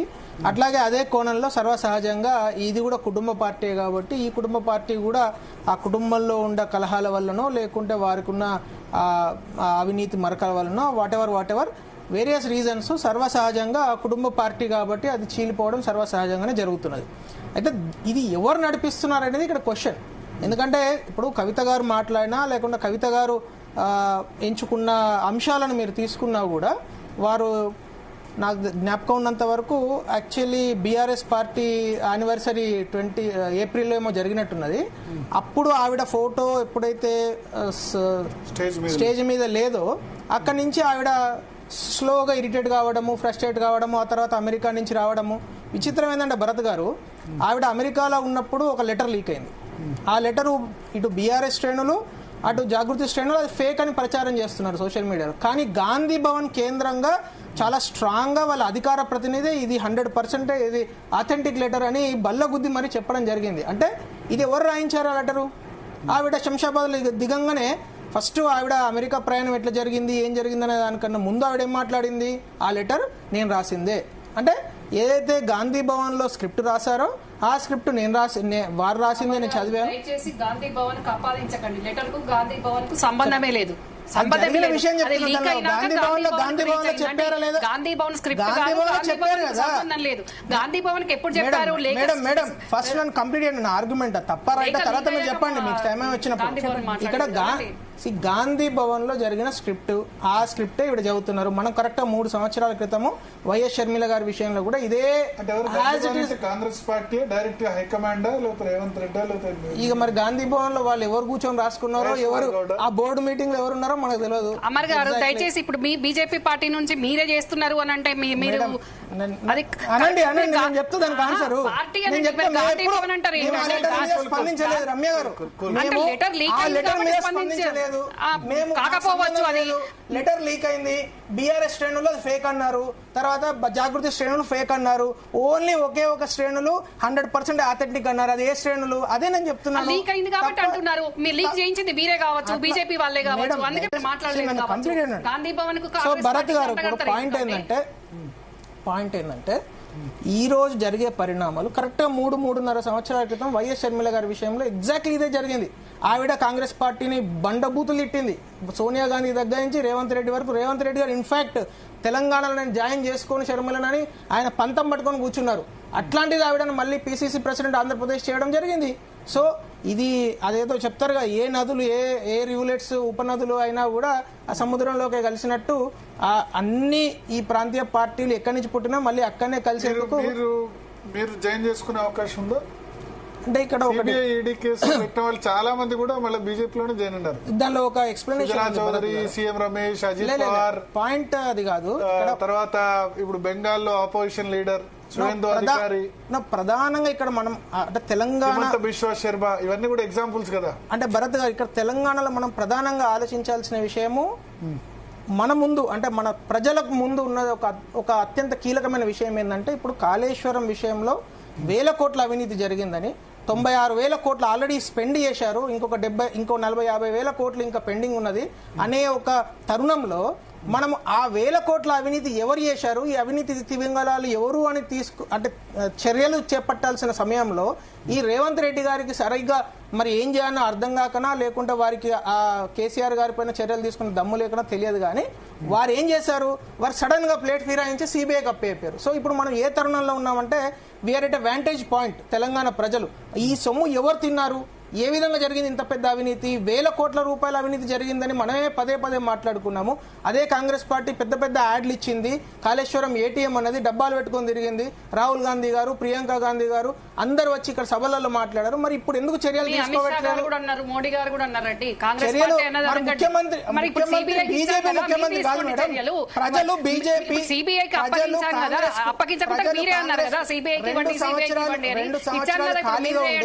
2 సంవత్సరాలు టైం వేస్ట్ చేసి రేవంత్ రెడ్డి గారు కరెక్ట్ గా చర్యలు తీసుకోవాల్సిన సమయంలో ఈ రోజు వాళ్ళ దగ్గర 4 రిపోర్ట్లు ఉన్నాయి. సిఏజీ రిపోర్ట్ ఉంది, ఎన్డీఎస్ఏ రిపోర్ట్ ఉంది, ఆ తర్వాత వాళ్ళ ఓన్ విజిలెన్స్ డిపార్ట్మెంట్ అంటే స్టేట్ గవర్నమెంట్ నివేదిక ఏదైతే విజిలెన్స్ డిపార్ట్మెంట్ ఉన్నదో దానిలో 17 మంది పేర్లు, అట్లాగే ఎల్ఎన్టీ మీద ఆ 18 మంది మీద క్రిమినల్ ప్రొసీడింగ్స్ చేయాలి, ఇమీడియట్ గా ఎఫ్ఐఆర్ బుక్ చేయాలని చెప్తే 5 నెలలు అవుతున్నది, ఇప్పటివరకు ఒక ఎఫ్ఐఆర్ బుక్ చేయాలి. ఇటువంటి ఒక ప్రత్యేకమైన సందర్భంలో మన తెలంగాణ ప్రజలు ఉన్నప్పుడు ఈ రోజు కవిత గారు అయితే మరి అది డైవర్షన్ పాలిటిక్స్. కవిత ఒక మాట చెప్పారు, బీఆర్ఎస్ బీజేపీ విలీనం నేను జైల్లో ఉన్నప్పుడు చేస్తామన్నారు, మమ్మల్ని విలీనంకు వాళ్ళు ఫోర్స్ చేశారు, నథింగ్ డూయింగ్ అన్నా. మీ పార్టీ రాజ్యసభ సభ్యుడు సీఎం రమేష్ కూడా అన్నారు. భరత్ గారు ఇప్పుడు ఒక పాయింట్ ఏంటంటే మనం ఫ్యాక్ట్స్ గురించి మాట్లాడుకుంటాం. ఇప్పుడు తెర వెనుక ఏం జరిగింది, దానిలో నిజాలు ఎంత అబద్ధాలు ఎంత మాట్లాడేంత అంటే విఘ్నత లేని వ్యక్తిని కాదు నేను. మనం జరిగిన విషయాలు మాత్రమే ఇక్కడ చర్చించుకుందాం. జరిగింది ఏంది, ఈ రోజు భారతీయ జనతా పార్టీ టీఆర్ఎస్ పైన అప్పుడున్న బీఆర్ఎస్ మీద విపరీతమైన ఫైట్ చేసి 2019 నుంచి 2023 వరకు ఫైట్ చేస్తే సరే అడ్డిమారి గుడ్డి దెబ్బలో కాంగ్రెస్ పార్టీ గెలిచింది. ఈ అడ్డిమారి గుడ్డి దెబ్బలో సీఎం అయిన వ్యక్తి 2 సంవత్సరాల నుంచి అనేక రిపోర్ట్లు 4 రిపోర్ట్లు చేతిలో పెట్టుకొని ముఖ్యమంత్రి ఏం చేయలేకుంటే ఇంకేం చేస్తాడండి, నాకు అర్థం కాదు. 4 రిపోర్ట్లు, ఫైనాన్షియల్ ఇర్రెగ్యులారిటీస్ 655 నుంచి 665 10 పేజీల రిపోర్టు. ఆయన రికమెండేషన్స్ ఏం రాశాడు పిసి ఘోష్ గారు, చాలా కేటగారికల్ గా కాంట్రాక్టర్ల దగ్గర కరప్ట్ ప్రాక్టీసెస్ చేయబడ్డాయి. 5,250 కోట్లకు కొన్న పంపులను 7,200కు అమ్మడం జరిగింది కేఏపీసీఎల్ కు. అంటే రార్సీపురం దగ్గర ఉన్న బిహెచ్ఎల్ దగ్గర 5,500కు కొని అబిడ్స్ లో ఉన్న కేఏపీసీఎల్ కు 7,200కు అమ్ముతారా? 2,683 కోట్లు అక్కడ అవినీతి జరిగిందని. కనీసం ఎంత సిగ్గుచేటంటే అప్పటి ముఖ్యమంత్రి కనీసం అంటే వాప్కోస్ దగ్గర నుంచి డిపిఆర్ కూడా లేకముందు 30,653 కోట్ల రూపాయల 17 ప్యాకేజీలు ఇవ్వడం జరిగిందండి. అంటే మీరు 2014లో తెలంగాణ వచ్చింది, 2015లో పక్కన లెటర్ రాస్తున్నారు, 2016 జనవరిలో మీరు టెండర్లు కూడా ఫైనల్ గా కవిత గమ్యం ఎటు బీజేపీ వైపు అయితే ఉండదా సార్? కవిత నా పర్సనల్ ఒపీనియన్ ఏంటంటే Kavitha is not that big formidable force. కొన్ని రోజులు ఇట్లా మీడియాలో మాట్లాడుకోవడానికి ఎంకరేజ్ అవుతుందేమో కానీ she's not that formidable force. అంటే ఆవిడ గురించి ఆలోచించి ఆవిడ ఇట్లా ఏ పార్టీలో జాయిన్ అవుతుందనంత ఆలోచించేంత సమయం లేదు. బ్రదర్ ఇందాక చెప్తున్నట్టు తెలంగాణలో అనేక సమస్యలు, ఈ రోజు కాంగ్రెస్ పార్టీ అధికారంలోకి వచ్చిన తర్వాత అనేక సమస్యలు చూస్తున్నాం. అంటే గత 10 సంవత్సరాల నుంచి ఏదైతే జరిగిందో, నీవు నేర్పిన విద్యన నీరజాక్ష అన్నట్టు రేవంత్ రెడ్డి గారు ఎగ్జాక్ట్లీ కేసీఆర్ గారు ఏదైతే దారుణాలు చేశారో అదే దారుణాల డైరెక్షన్ లో వీరు కూడా వెళ్తున్నారు. ఇలాంటి దారుణాలను కాపాడేందుకు భారతీయ జనతా పార్టీ అనుక్షణం తెలంగాణ ప్రజల కోసము చిత్తశుద్ధితోనే ఒకసారి గాదెన్నయ్య గారి వెర్షన్ తీసుకుందాం. అదే డైరెక్షన్ లో పనిచేస్తున్నాం. తెలంగాణ ప్రజల కోసమే పనిచేస్తాం. గాదెన్నయ్య గారి వెర్షన్ తీసుకుందాం. వినయ్ గారు ఉన్నారా లైన్ లో? వినయ్ గారు వినబడుతుందా? కట్ అయినట్టుంది. ఎస్ రమ్యారావు గారు. సో ఒకటి, ఇప్పుడు అమర్ గారు చెప్పారు గాంధీ భవన్ నుంచే ఆ లెటర్ లీక్ అయింది, స్క్రిప్ట్ అంతా కూడా గాంధీ భవన్లో ఇచ్చారు, బ్లేమ్ మీ మీద వెళ్తుంది. బీఆర్ఎస్ అదే చెప్తుంది, కాంగ్రెస్లో జాయిన్ అవ్వడమో లేకపోతే కాంగ్రెస్కి అసోసియేట్గా ఉండడమో జరిగిపోయింది. ఇంకొద్ది మంది ఏమో మన మంత్రివర్గ విస్తరణలోనే మంత్రి పదవి రావాలి, బట్ సంభవం అది జరగలేదు అని అంటున్నారు. బొమ్మ బొట్టును నమ్ముకున్న పార్టీ బీజేపీ పార్టీ. వాళ్ళు ఎంతసేపు గాంధీ భవన్ మీదనే గురి పెడతారు, ఎక్కడేం జరిగినా గాంధీ భవన్ కు ఆపాదిస్తారు. మరి ఇది బీజేపీ వాళ్ళు గతంలో నన్ను ఏక్నాథ్ షిండేగా అమ్మన్నారు అని కవితనే చెప్పింది, వాళ్ళే మరి ఇదంతా చేయించుండొచ్చు. మళ్ళీ గాంధీ భవన్ అంటారు ఏంటండి? ఇప్పుడు రాసుకుంది కవిత, లీక్ చేసుకుంది వాళ్ళు, మధ్యలో గాంధీ భవన్ కి ఏం సంబంధం అని? అది లీక్ అయినాకనే గాంధీ భవన్ మాట్లాడింది, లేకుంటే గాంధీ భవన్ ఏమైనా సృష్టించిందంటే? మా అధికార ప్రతినిధి ఎప్పుడు మాట్లాడిండండి? అది లీక్ అయినాక మాట్లాడిండండి, అది లీక్ అయినాక మాట్లాడిండండి. మీరు అట్లా అనకండి. గాంధీ భవన్ కు ఆ లేఖకు లీకుకు మాకు సంబంధం లేదు. మీరు బీజేపీ వాళ్ళు డైవర్ట్ చేయడానికి ఇదంతా మీరు నడిపిస్తున్నదే, మీరు చేస్తున్నదే. అనవసరంగా గాంధీ భవన్ కంటగడుతున్నారు. మీరు తెలంగాణలో బలపడాలనుకుంటున్నారు, మీరు ప్రభుత్వం రావాలనుకుంటున్నారు. దాంట్లో కవితను పావుగా వాడుకుంటున్నారా, ఇంకేం చేసుకుంటున్నారో ఏమైనా చేసుకోండి, మాకు సంబంధం లేదు. కానీ లేఖను మా కంటగట్టడం అవసరం లేదు. కవిత మా పార్టీకి అవసరము లేదు. మా పార్టీ కవితను తీసుకోదు. ఆల్రెడీ మా హైకమాండ్ చెప్పింది. నిన్న మా పిసిసి చీఫ్ మహేష్ గౌడ్ గారు కూడా వెరీ క్లియర్ గా చెప్పిండ్రు. నిన్న మా రేవంత్ అన్న గారు కూడా నేను ఎవరైనా ఉండాల్సిన అవసరం లేదు, ఆ దిక్కుమాల పని నేను చేయాలని కూడా చెప్పాను. ఇప్పుడు ఇది తెలంగాణ రాష్ట్రం గురించి మాట్లాడుతుంటే మీరు షర్మిల గురించి మాట్లాడుతున్నారు. అవునండి, ఆమె అక్కడ ఆంధ్రాలో పార్టీ పెట్టుకోకుండా ఇక్కడ పెట్టింది ఇక్కడ. అదేనండి, ఇప్పుడు కవిత పోయి ఆంధ్రాలో పెట్టట్లేదు కదా, పెడతదో పెట్టదో ఏమైతుందో. మీరే ఇదంతా నడిపిస్తున్నారు కావచ్చు డ్రామా. మీరే తర్వాత కేసులు క్లియర్ చేస్తామని మీరే తీసుకుంటారు కావచ్చు. ఏదో నడప మాటల మీ నాన్న డిస్టర్బ్ చేయి, మానసికంగా ఎదబెట్టు, టీఆర్ఎస్ పార్టీని భ్రష్టు పట్టించు, తెలంగాణ నమ్ముకున్న ప్రజలకు కానివ్వండి, బీఆర్ఎస్ పార్టీ నాయకులను కానీ ఆగమాగం అగ్గేమ గోచరం చేయండి. అప్పుడు ఫామ్ హౌస్ ఫైల్స్ లో ఉన్న కోపము ఈ రకంగా నిన్ను పావుగా వాడుకొని మేము నిన్ను బలి చేసుకుంటూ మేము గాంధీ భవన్ కు కాంగ్రెస్ పార్టీ వాళ్ళను బద్నాం చేస్తాము, మేము బలపడతాము అనే రకంగా ఇది బీజేపీ వాళ్ళ వ్యవహారము అని మేము కూడా భావించాల్సి ఉంటుంది.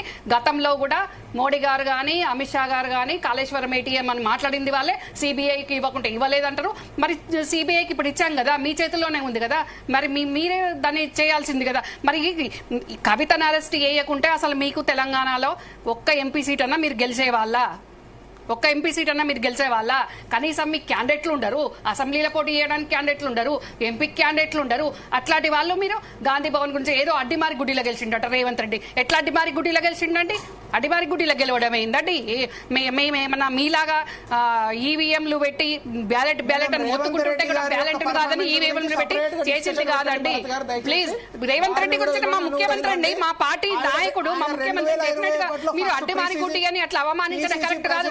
మీకు కూడా రాష్ట్ర ముఖ్యమంత్రి అండి, మీకు కూడా రాష్ట్ర ముఖ్యమంత్రి, మీరు ఎట్లా మాట్లాడారు? చాలా తప్పు. మీరు అడ్డిమారి గుడ్డి అని ఎట్లా మాట్లాడుతుండండి? మరి మీరు కేంద్రంలో ఇన్ని సార్లు మీరు అధికారంలో ఉన్నారంటే మీరు బ్యాలెట్ అని మేము మొత్తుకుంటున్నా కానీ బ్యాలెట్ కాకుండా ఈవీఎంలను మార్చుకుంటా మీరు ఆ రకంగానే వచ్చిండ్రు కావచ్చు. మీరేం సత్యపురుషులా? మరి పెట్టండి, బ్యాలెట్ పెట్టండి, మీరు బంద్ చేసి బ్యాలెట్ పెట్టండి. ఇప్పుడు మేము డిమాండ్ చేస్తున్నామండి, మేము డిమాండ్ చేస్తున్నాం, బ్యాలెట్ పెట్టండి, ఈవీఎంలు బంద్ చేయండి. అప్పుడు ఎవరు గెలుస్తారో మేము చూద్దాం.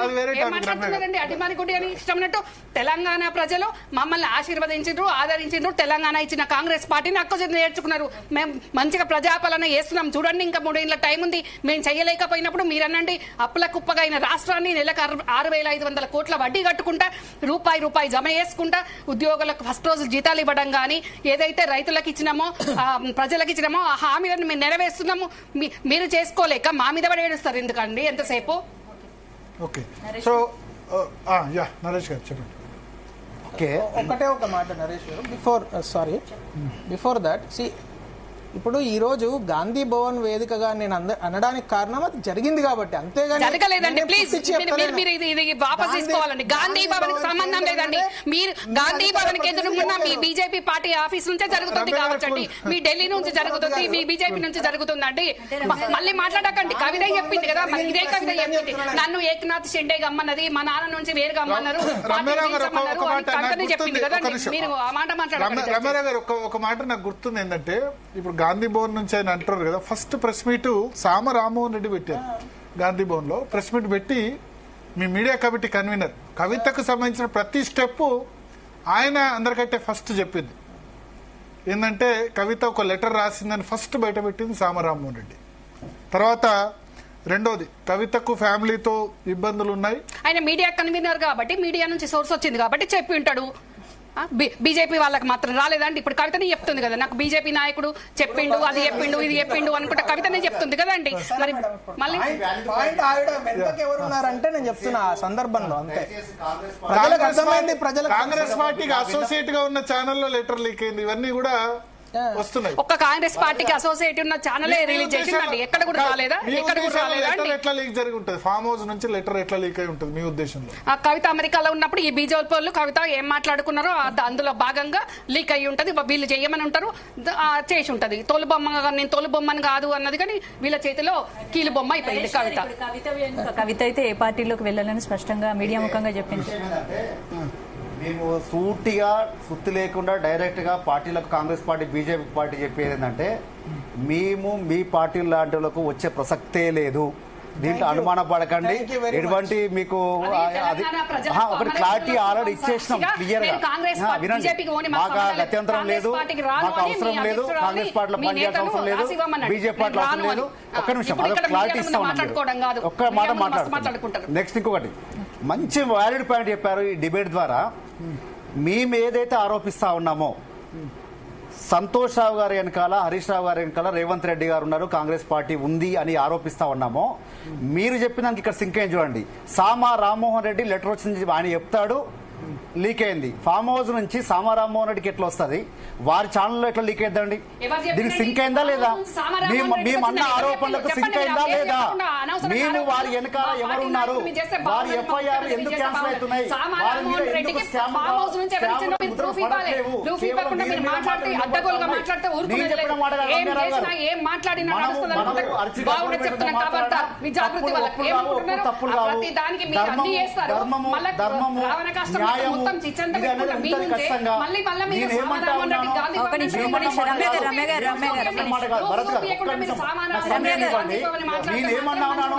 సమాజానికి మొత్తం తెలిసిందే. మొదటగా లీక్ చేసిన సామా రామ్మోహన్ గారు మీడియా చెప్పిన మాట కాదండి. మరి వెనక్కి తీసుకోవాలి, భరత్ గారు వెనక్కి తీసుకోవాలి, నేను కాదు. ఒకవేళ భరత్ గారు వెనక్కి తీసుకుని నాకు అభ్యంతరం లేదు, నేను ఆ టాపిక్ రాను. భరత్ గారు చెప్పారు కాబట్టి, వారు సీనియర్ జర్నలిస్ట్ గా వారి మాటలకు నాకు విలువ ఉంది కాబట్టి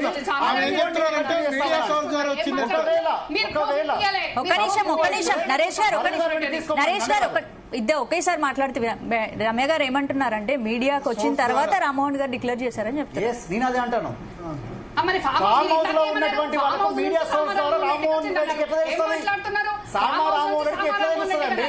ఈమె అమెరికాలో ఉంటే ఫామ్ హౌస్ నుంచి ఇక్కడికి ఎట్లా తెలుస్తుంది? తండ్రి దగ్గర నుంచి, తల్లి దగ్గర నుంచి పోయే లెటర్ ఎట్లా వస్తుంది? మేము అన్న ఆరోపణలకు బలం చేకూరుతుందా లేదా? నెంబర్ వన్ అంటే ఫామ్ హౌస్ లో ఉన్న వాళ్ళకి కాంగ్రెస్ కి సంబంధాలు ఉన్నాయంటారు. మేమే ఆరోపించినాం కదా. ఏం మాట్లాడుతున్నారండి వాళ్ళు? ఏం మాట్లాడుతున్నారు అసలు? మీడియా నుంచి ఎవరికైనా ఏ సోర్స్ అయినా ఉంటుంది కదా. ఆరోపణ ఏంటంటే అదే కదా, మీడియా కన్వీనర్ కాబట్టి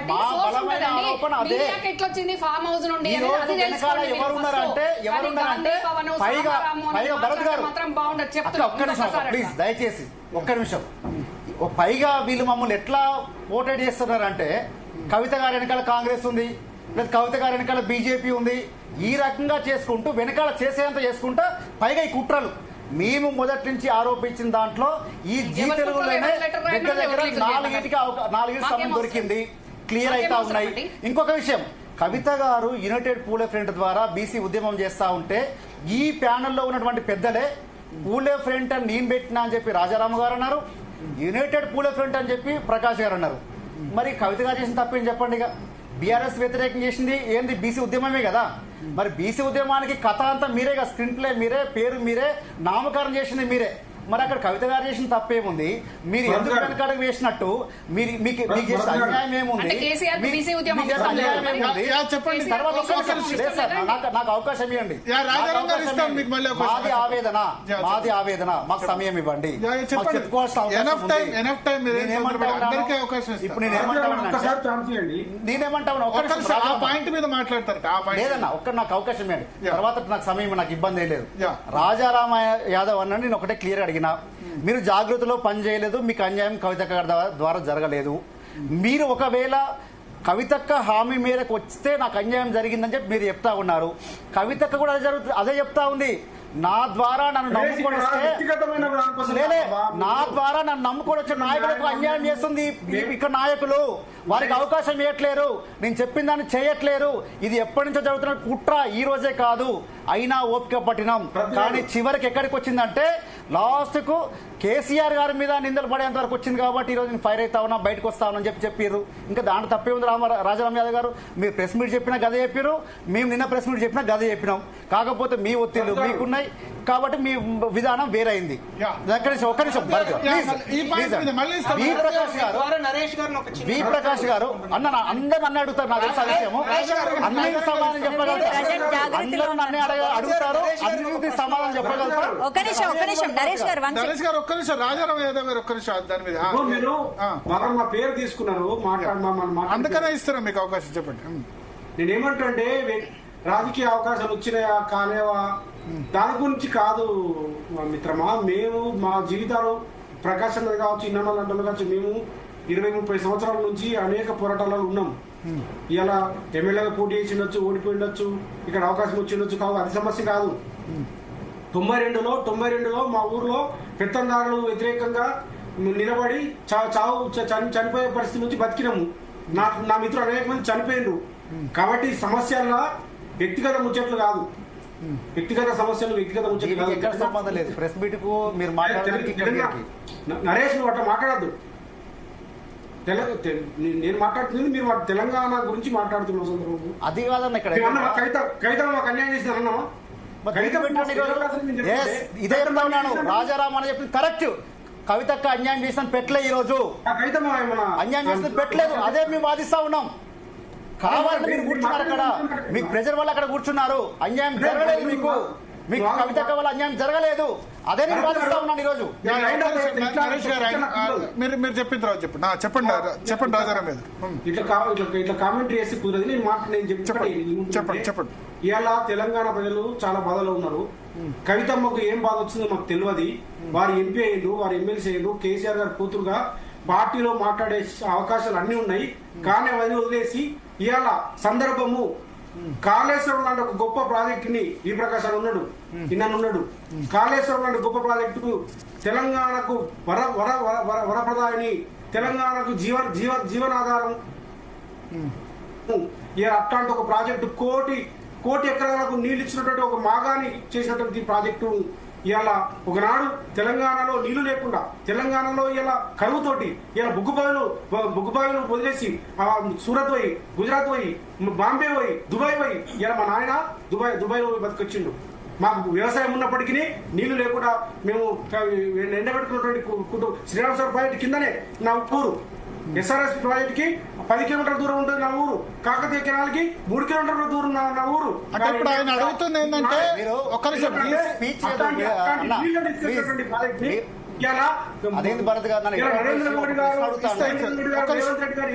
రాజారాం యాదవ్ గారు ఒకటి అవినీతి అంట కడతారండి, కాళేశ్వరం అవినీతికి అంట కడతారా? కాళేశ్వరం అంటే ప్రాజెక్టు ఇలా అవినీతికి మయమైందని చెప్పేసి ఒకవైపు గోస్ కమిషన్ వేసి వాళ్ళు ఇబ్బంది పెడుతుంటే, కేసు పెడుతుంటే ఈ సందర్భము ఇలా కాళేశ్వరం అభివృద్ధి జరిగిందని చెప్పేసి మాట్లాడతారండి. ఇది కాదా తెలంగాణ ఇప్పుడు ప్రయోగం అని చెప్పడానికి? మీరున్నటువంటి ఫ్రస్ట్రేషన్ లో మీరు మాట్లాడుతున్న భాష ఇలా ఎవరికి ఉపయోగపడుతున్నది? ఒక్క నిమిషం భరత్ గారు, నరేష్ గారు ద్వారా అడుగుదాం అనుకుంటున్నాను. ఇప్పుడు వారి ఫ్యూచర్ తెలంగాణ ప్రజల కోసం కొట్లాడుతుందా లేకుంటే ప్లేస్ కోసం కొట్లాడుతుందా? అంటే మీరు కవితక్కతో పనిచేసిర్రు, నేను చూసినా, అందరం కలిసే పనిచేసినాం, అదైతే నమ్ముతారు కదా, కరెక్టే కదా. చాలా మంది పనిచేసిన కేసీఆర్ గారితో కలిసి పనిచేసిన తెలంగాణ ఉద్యమంలో కేసీఆర్ గారు జయశంకర్తో పనిచేసారు, నాయకులతో పనిచేసారు. నేను మీ వ్యక్తిగత ప్రతిష్టకి ఇబ్బంది కలిగేట్లేదు. నేనేమంటా ఉన్నాను, మీరు ఈరోజు ఎక్కడ సీమాంధ్ర నుంచి వాళ్ళు దీక్ష చేస్తుంటే వారి ప్రాణాలు కట్టాలని నేను అడిగే సూటి ప్రశ్న సార్, ప్లీజ్ దయచేసి అదంతా కాదు డిబేట్ లో భరత్ గారు ప్లీజ్. నేను అడిగే సూటి ప్రశ్న ఏంటంటే, మీరు ఈరోజు సోమాజిగూడ ప్రెస్ క్లబ్ లో ప్రెస్ మీట్ పెట్టిర్రు, మీకు కవితక్క వద్ద మీకు అన్యాయం జరిగింది ఏంటిది? ఒకవేళ కాళేశ్వరం మీద అవినీతి మీద మాట్లాడితే మీకు కోపం వస్తే మీరు కవితక్క జైలు నుంచి వచ్చిన నాటి నుంచి కూడా మీరు ఎక్కడ కనపడ్డ కవితక్క వినండి. ఒక్క నిమిషం ఆగండి రాజారాం గారు. మీ మాటలు ఇలా వెపన్స్ కావట్లేదా? మీరు ఉపయోగపడట్లేదా? ఇండైరెక్ట్ గా నాకు కూడా మాట్లాడొచ్చు అన్న, రాజారాం గారు నాకు కూడా మాట్లాడొచ్చు. నేను కూడా అదే సంస్థలను నేర్చుకున్నా, అదే యూనివర్సిటీ చదివినా నేను కూడా. అయితే ఒక భరత్ గారు, నేనేమంటా ఉన్నానంటే, నీకు అన్యాయం జరగలేదని మీరు చెప్పలేకపోతా ఉన్నారు. నెంబర్ 1 ప్లీజ్ అన్న, చెప్పలేకపోతా ఉన్నారు. నెంబర్ 2 సార్, ఇప్పుడు ఉన్నటువంటి నాయకులు, ఇప్పుడున్నటువంటి మీరు ప్రెస్ మీట్ పెట్టిన నాయకులు, నేను సూటి అడుగుతాను, మీ దగ్గర ఆధారాలు ఉన్నాయా, వాళ్ళ దగ్గర ఆధారాలు ఉన్నాయా? జైలు నుంచి వచ్చిన తర్వాత మీరు ఒక్క రోజైనా మా కార్యక్రమాల్లో పాల్గొన్నారా? ఇంకెక్కడ మీకు అన్యాయం జరిగింది? మీకు ఎందుకు ఇప్పుడు కోపం వచ్చింది? మీకు ఇప్పుడు ఎందుకు కోపం వచ్చింది? కేసీఆర్ గారి మీద కేసులు పెడతా ఉంటే, కేటీఆర్ గారి మీద కేసులు పెడతా ఉంటే ఇలా మనం ఏం చేయాలండి? ఎవరు స్పందించలేదన్నా, ఎవరు స్పందించలేదు, నువ్వు స్పందించలేదు. కవితక్క జైలుకు పోతే విను, కవితక్క జైలుకు పోయిన తర్వాత విను, ఒక్క నిమిషం విను. కవితక్క జైలుకు పోయిన తర్వాత నువ్వు పెట్టిన పేరే, నువ్వు పెట్టిన సంస్థనే యునైటెడ్ పూలే ఫ్రంట్ ద్వారా నువ్వు ప్రోగ్రామ్ చేయలే, నువ్వు జనసభ ద్వారా చేసుకున్నావు. ఎవరికి అన్యాయం చేసారు? మేము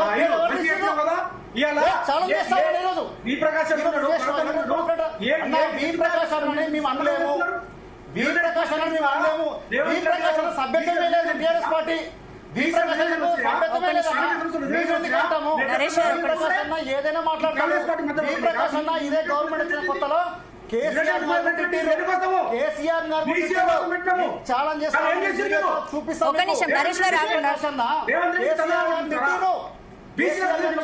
చేశారు. వారిని మనట్లేము, ఎందుకంటే వాళ్ళ సభ్యత్వం కూడా లేదు. ఒక్క నిమిషం దానికి ఆన్సర్ చెప్తారు. ఆగండి నరేష్ గారు, ఆగండి నరేష్ గారు, ఆగండి రాజారాం గారు ఆగండి. నరేష్ గారు ఒక్క నిమిషం. రేవంత్ రెడ్డి గారు అసెంబ్లీలో బిల్లు పెట్టగానే, ఢిల్లీకి పంపగానే రేవంత్ రెడ్డి బిల్లు పెట్టగానే భరత్ గారు ఇదే ఇంత ఆవేశపడతా ఉండే కదా, ఇంత బాధ అనిపిస్తా ఉంది కదా. ఈయన ఇప్పుడు ఇంత బాధ పెడుతున్న వ్యక్తి ఇదే కేసీఆర్ తిట్టినప్పుడు ఎక్కడ నీ నాయకత్వం ఎందుకు స్పందించలేదు?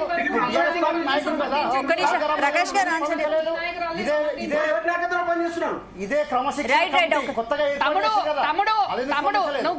అన్ని వెనుకకు రివైవ్ చేసుకో. కవిత 2 ప్రెస్ మీట్లు పెట్టని వరకు వి ప్రకాష్ గారు మీ కవితనే అల్టిమేట్ గా సమర్థించిండ్రు. ఆమె కేపబిలిటీ గానీ, కెపాసిటీ గానీ, ఆమె స్ట్రెంత్ గానీ వి ప్రకాష్ గారు ఆమెనే సమర్థించిండ్రు. ఒక్క నిమిషం, ప్రకాష్ గారి గురించి మాట్లాడినప్పుడు ఆయనకు అవకాశం ఇవ్వాలి. ఎస్, ఇప్పుడు ఒక మాట, ఒకటి నరేష్ ప్రజాపతి గారు ఒక మాట అడిగారు, ఏంటంటే మీరు చెప్పిన యాక్టివిటీస్ చేశారు కదా కవిత. భరత్ గారు రాజారాం గారు ఒక్క నిమిషం. వి ప్రకాష్ గారు కేసీఆర్ గారు యాక్టివిటీస్ చేశారు, బీసీకి సంబంధించిన యాక్టివిటీ చేసినప్పుడు ఎందుకు ఇబ్బంది వచ్చింది?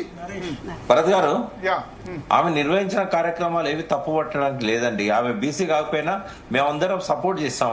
రాజారాం గాని, నేను గాని, అక్కడ జాగృతి మిత్రుడు గాని, మేము ఆ యునైటెడ్ పూలే ఫ్రంట్ పెట్టినప్పుడు ఎంబడున్నాం. ఆమెతో కలిసి వరంగల్ ఇతర జిల్లాల కార్యక్రమాలకు కూడా మేము హాజరైనాం.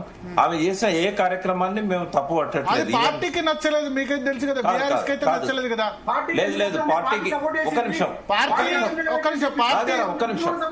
కొద్దిగా నేను మాట్లాడేటప్పుడు ఎవరు రాకండి, నేను మాట్లాడేటప్పుడు ఎవరు రాకండి దయచేసి. ఇప్పుడు ఈవెన్ ఆమె పీసీ ఘోష్ కమిటీ గురించి ఇక్కడ ఇందిరాపార్ దగ్గర చేసిన ధర్నా గానీ, బీసీల గురించి చేసిన ధర్నా గానీ ఏది పార్టీ వ్యతిరేకం కాదు భరత్. ఇప్పుడు కేసీఆర్ గారు కానీ కేటీఆర్ గారు కానీ పార్టీ శ్రేణులకు ఏం చేశారంటే ఆమె ఏదన్నా పార్టీకి వ్యతిరేకంగా మాట్లాడినా కూడా మీరు ఎవరు రియాక్ట్ కావద్దని చెప్పారు. అయితే ఎక్కడ జరిగిందంటే మొన్న డైరెక్ట్ గా కేసీఆర్ గారు వాచ్ చేశారు. ఆమె హరీష్ రావును సంతోష్ గారిని ఏదైతే కామెంట్ చేసిందో డైరెక్ట్ గా వాచ్ చేశాడు. ఆయన డైరెక్ట్ గా వాచ్ చేసిన తర్వాత ఇక లాభం లేదు, ఇది చేదాటిపోతుంది వ్యవహారం అని చెప్పి ఆయనంతటా ఆయనే ఆదేశం జారీ చేశారు, ఆమెను సస్పెండ్ చేయండి అని. ఎవరో చెప్పింది కానే కాదు. ఇప్పటిదాకా కూడా ఈ రోజు కూడా వాళ్ళ క్యాడర్ కి ఇన్స్ట్రక్షన్స్ ఉన్నాయి, మీరు దీని మీద పెద్దగా స్పందించాల్సిన అవసరం లేదు అని కూడా. నిన్న మీరు చూశారు, నేను ఒక్కటి తప్ప ఎవరు స్పందించలేదు. ఎందుకంటే నేను పార్టీ ఫ్రేమ్వర్క్ లో లేను కాబట్టి తెలంగాణ అస్తిత్వానికి ప్రమాదం ఉందనే ఉద్దేశంతో నేను స్పందించిన. కానీ ఒక మాట కూడా చెప్పాను, మీరు గుర్తుండాలి, ఆవేశంతో ఆమె ఆ ఇంటి బిడ్డ కాబట్టి, ఆ పార్టీకి మొదటి నుంచి రాళ్ళు మోసిన కూలీ కాబట్టి తప్పకుండా ఆవేశం ఉంటది, ఆవేదన ఉంటది, బాధ ఉంటది. నిన్న పొద్దున్న నుంచి ఆ ముఖంలో సంతోషమే లేదు. మేము అర్థం చేసుకుంటాం, కానీ ఇక ముందు కంటిన్యూ చేయొద్దని చెప్పాం. ఒకవేళ ఇక ముందు కనుక ఆమె పార్టీ వ్యతిరేకంగా మాట్లాడడం ఆపేసినట్టయితే, పార్టీ నాయకులను ఇమేజ్ తగ్గించే ప్రయత్నం మానేసినట్టయితే తప్పకుండా ఆమెకు రాజకీయ భవిష్యత్తు తెలంగాణలో ఉంటది. ఒకవేళ ఆమెతో ఆమె జాగృతి తరఫున పార్టీ పెట్టినా కూడా ఎంతో కొంత భవిష్యత్తు అంటే ప్రకాష్ గారు ఇప్పుడు కవిత గారు కౌంటర్లతో బీఆర్ఎస్ కి బలం పెరుగుతుంది అనుకుంటారా, బలహీనత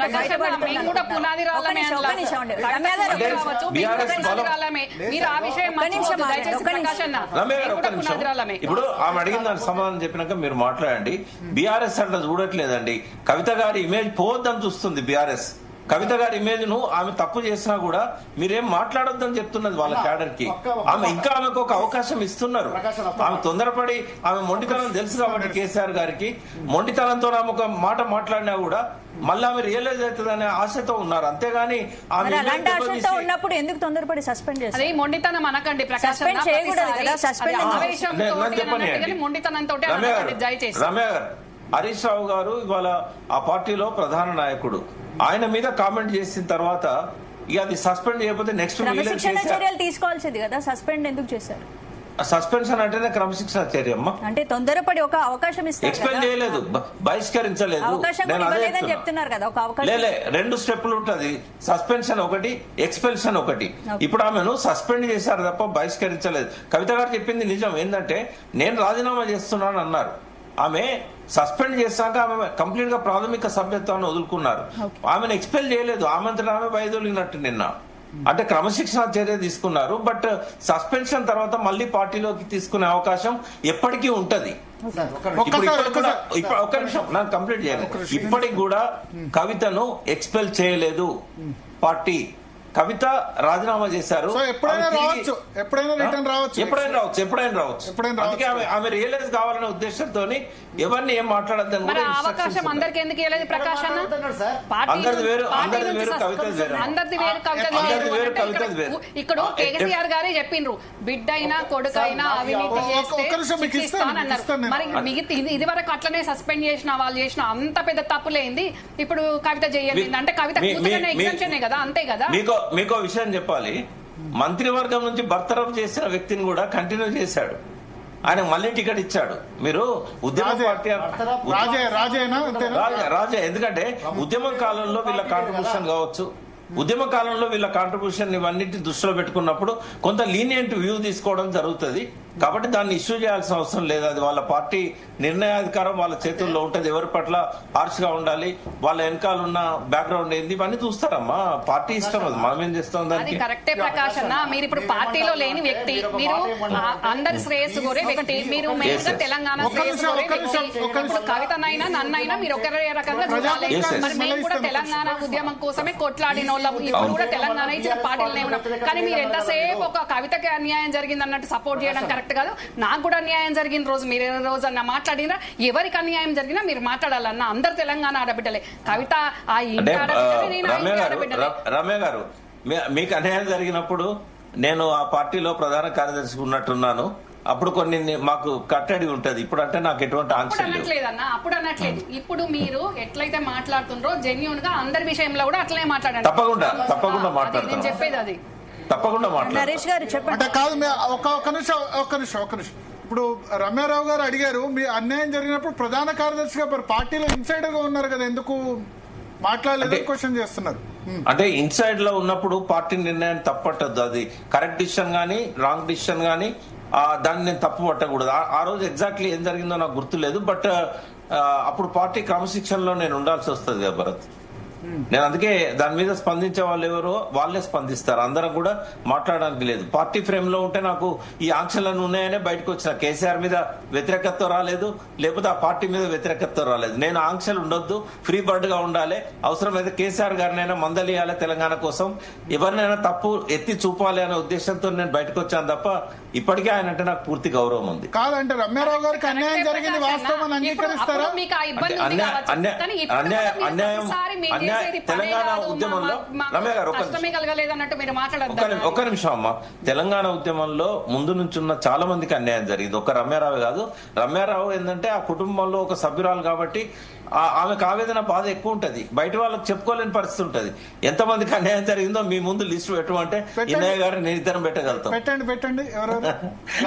గారికి అన్యాయం జరిగింది కాదన్నా, అప్పుడు అది మీరు అప్పుడు పార్టీలో మాట్లాడలేకపోయినారు. కానీ ఇప్పుడు కూడా ఒక్క కవితనే పనిచేసింది ఉద్యమంలో, ఇక కాదన్నట్టు దయచేసి ఓన్లీ కవితకు సపోర్టర్ గా ఉండండి. ఎందుకంటే లేదన్నా, మీరు ఇప్పుడు పార్టీలకు అతీతంగా మాట్లాడాలి. కవితదే కాదనట్లేదు, కానీ నేను కూడా ఇంటి ఆడబిడ్డను, నేను కూడా ఉద్యమంలోకి వెళ్ళి వచ్చిందాన్ని, నేను కూడా అన్యాయం కష్టపడ్డదాన్ని. కానీ మా కష్టాన్ని కూడా మీరు గుర్తించాలి. ఎంతసేపు ఒక కవిత దయచేసి మాకు బాధగా ఉందన్న మీరు అట్లా మాట్లాడితే. లేదమ్మా, వేరే ఛానల్లో మీ గురించి కూడా నేను చెప్పాను. అది నేనేమంటున్నా అంటే ఇవాళ ఆమెది ఇష్యూ కాబట్టి ఆమెకు పరిమితమై మాట్లాడాను అంతే. మీరు పనిచేయలేదని నేనన్నా, మీ కాంట్రిబ్యూషన్, మీ హస్బెండ్ కాంట్రిబ్యూషన్, మీ ఫ్యామిలీ కాంట్రిబ్యూషన్, మీ నాన్న రంగన్న గురించి కూడా నాకు చాలా గౌరవం. ఆయన కాంట్రిబ్యూషన్ కూడా నాకు తెలుసు. కాబట్టి మీ కుటుంబం అంటే నాకు చాలా గౌరవం. మీ చిన్న బ్రదర్ తో కూడా నేను ఎప్పుడు టచ్ లో ఉంటాను. అట్లేం లేదు. ఎవరెవరికి అన్యాయం జరిగింది విప్రకాష్ గారు చెప్తాను, లిస్ట్ పెట్టమని. ముందు ఇన్నయ్య గారు చెప్పాలి. ఇన్నయ్య గారి దగ్గర స్టార్ట్ చేద్దాం. సో ఇన్నయ్య గారు చాలా సేపటి నుంచి వెయిట్ చేస్తున్నారు. ఒక్క నిమిషం, ఆయన ఒకసారి కూడా మాట్లాడలేదు. ఇన్నయ్య గారు సో ఎవరెవరికి అన్యాయం జరిగింది? లిక్కర్ స్కామ్ లో ఉన్న అభిషేక్ వాళ్ళ నాన్న కూడా అన్యాయం అయిపోయిన వ్యక్తి, ఆయన కూడా ఉన్నారు. ఇన్నయ్య గారు, అన్యాయం ఎవరెవరికి జరిగింది అన్న? ఇప్పుడు ఈ పంచాయతీ వల్ల తెలంగాణ సమాజానికి కానీ నేను పదే ఒకటే చెప్తున్నా, తెలంగాణ ప్రజల బతుకు పంచాయతీ కావాలి మాకు. అంతేగాని కల్వకుంటదో లేకపోతే తన్నీరుదో లేకపోతే ఇంకొకరు మా పంచాయతీ మాకు అవసరం లేదు. ఈ ఇన్నయ్య పంచాయతీ కూడా అవసరం లేదు, ప్రకాశన్న పంచాయతీ అవసరం లేదు, రాజారాం పంచాయతీ అవసరం లేదు, రమ్యారావు పంచాయతీ అవసరం లేదు. మాకు అన్యాయం జరిగిందా మంచి జరిగిందా ఇది కాదు చర్చ.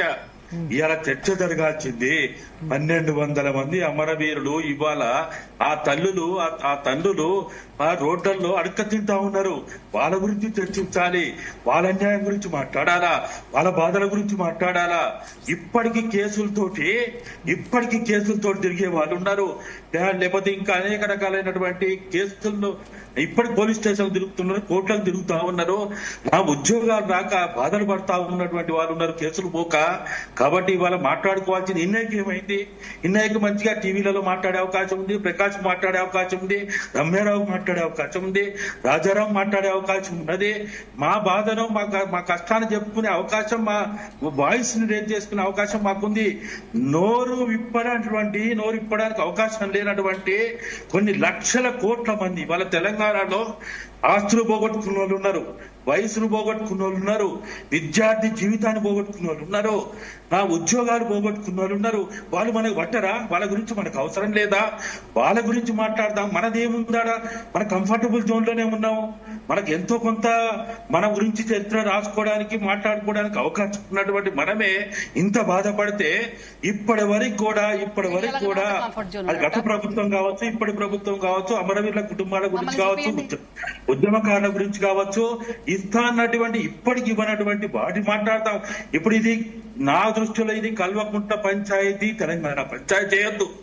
కల్వకుంట్ల కుటుంబ పంచాయతీని అవసరమైతే కేసీఆర్ ఇంటికి పోదాం, శేఖర్ అన్న దగ్గరికి పోయి శేఖర్ అన్న ఇది పద్ధతి కాదు అని మాట్లాడదాం, ఆయనతో మాకు ఆ చనువు ఉంది. ప్రకాశ్ అన్న నేను ఎన్నోసార్లు చెప్పిన అవసరమైతే మనం ఫామ్ హౌస్ పోదాం, ఫామ్ హౌస్ పోయి మాట్లాడదాం. ఎన్ని సంవత్సరాలైంది ఇన్నయ్య గారు మీరు కేసీఆర్ ని కలిసి? లాస్ట్ టైం ఎప్పుడు కలిశారు? నేను కలవక చాలా సంవత్సరాలు అయింది. అంటే 2009 లో కలిసారా? 10 తర్వాత నేను కలిసి చాలా సంవత్సరాలు అయింది. పరోక్షంగా 2014 తర్వాత ఆయన ముఖ్యమంత్రి అయిన తర్వాత నేను విశాఖపట్నంలో అనారోగ్యానికి గురయ్యి గుంటూరులో ఆపరేషన్ చేసుకున్నప్పుడు ఆయన ముఖ్యమంత్రిగా ఉన్నప్పుడు నాకు ఫోన్ చేసి పరామర్శించండు. అది కూడా నేను ఆ రోజు మాట్లాడలే. ఆయన పరామర్శించి మా దగ్గర ఉన్నటువంటి వాళ్ళతోటి మాట్లాడి ఎట్లుంది ఏంటిది ఇతర విషయాలు తెలుసుకున్నాడే గాని తర్వాత మా కూతురు విషయంలో కూడా ఆయన ఏదో సీఎం రిలీఫ్ ఫండ్ ఇచ్చిండు, అవన్నీ వేరే విషయం. నేను అంటున్నది ఏంటంటే ఈ రోజు డైరెక్ట్ గా మాట్లాడలే. ఇప్పుడు తెలంగాణ వచ్చిన తర్వాత మీతో మాట్లాడాలి. భరత్ గారు చెప్పండి ప్రకాష్. ప్రతిరోజు చూస్తాడు ఇన్నయ్య గారు మాట్లాడేటి. అవునా? ఐప్యాడ్ లో ఇన్నయ్య గారు చూస్తారు, ఆయన చూస్తాడు. ఇద్దరు ఒకరికొకరు మీ ఛానల్స్ ద్వారా మాట్లాడుకున్నట్టే. మాట్లాడలేకపోతున్నారు. ఇప్పుడు ఫామ్ హౌస్ కి వెళ్తానంటున్నారు. ఇన్ని సంవత్సరాల నుంచి ఎందుకు మాట్లాడలేకపోతున్నారు? ఇప్పుడు ఎవరు పాత అవ్వకమ్మా అని మేము అంటున్నది. ఇవాళ ఇంతమంది ప్రకాశ్ అన్న చెప్పినట్టు, అందరు కూడా రాజారాం చెప్పినట్టు, తెలంగాణ వాదానికి నినాదానికి అస్తిత్వానికి ఇవాళ ఒక రకమైనటువంటి సంక్షోభం వచ్చింది, ముప్పు వచ్చింది. దాన్ని కాపాడుకోవడం కోసము ఎక్కడికైనా పోతాం. మేము ఆ రోజు కేసీఆర్ మాట్లాడిన మాటలన్నీ కేసీఆర్ మాటలు కాదు, మాలాంటి వాళ్ళని రాసిస్తే, మాలాంటి వాళ్ళని చెప్తే ఆయన గొంగళి పురుగును ముద్దు పెడతా కుష్ఠరోగిని కవలించుకుంటా అన్నా, ఇవన్నీ ఎవరు చెప్పిండో. ఇవాళ ఆయన 9.5 సంవత్సరాలు ఎవరిని పట్టించుకోలేదు, ఉద్యమాకాంక్షలు అన్ని పక్కన పెట్టి ఆయన తప్పుల గురించి మాట్లాడడానికి వేదిక కాదు ఇది, సమయం కాదు ఇది. అది కేటీఆర్ తప్పులైనా, కవితమ్మ తప్పులైనా, హరీష్ తప్పులైనా, సంతోష్ తప్పులైనా, లేకపోతే పార్టీలో ఉన్నటువంటి నాయకులు అందరి తప్పుల గురించి మాట్లాడడానికి ఇది సమయం కాదు. 2018లో ప్రభుత్వం ఏర్పాటు అయిన తర్వాత అప్పుడు కేబినెట్ విస్తరణ చేయకపోతే నేను మాట్లాడినమ్మా డైరెక్ట్ కేసీఆర్ కి ఒక వ్యక్తి ద్వారా ఇది కరెక్ట్ కాదు, హరీష్ కు మంత్రి పదవి ఇవ్వకపోతే చెడ్డ పేరు వస్తుంది, రాంగ్ మెసేజ్ పోతుంది, ఈటల రాజేందర్ కి మంత్రి పదవి ఇవ్వకపోతే నష్టం జరుగుతుందని మేము మాట్లాడినాం. ఎందుకు మాట్లాడాం? ఖచ్చితంగా మాట్లాడతాము. నేను పదే చెప్తున్నా, కాళేశ్వరం ప్రాజెక్టు జల వివాద సమస్య వేరు. కాళేశ్వరంలో జరిగిన మెగా కృష్ణారెడ్డి అనే తెలంగాణ దోచుకున్నటువంటి, సర్వనాశనం చేసినటువంటి మెగా కృష్ణారెడ్డి ద్వారా జరిగినటువంటి ఆర్థిక నష్టం, ఆ విషయాలు వేరు. అది సంతోష్ పోయిందా, హరీష్ కు పోయిందా, కేసీఆర్ కి ఎంత పోయింది, ఇతరులకు ఎంత పోయింది, అది ఆ చర్చ వేరు. కాళేశ్వరం విషయాన్ని నేను మళ్ళా చెప్తున్నా, అది 2 భాగాలుగా చూడాలి. ఆ ప్రాజెక్టు ద్వారా రైతుల ఉపయోగాన్ని సపరేట్ గా చూడాలి.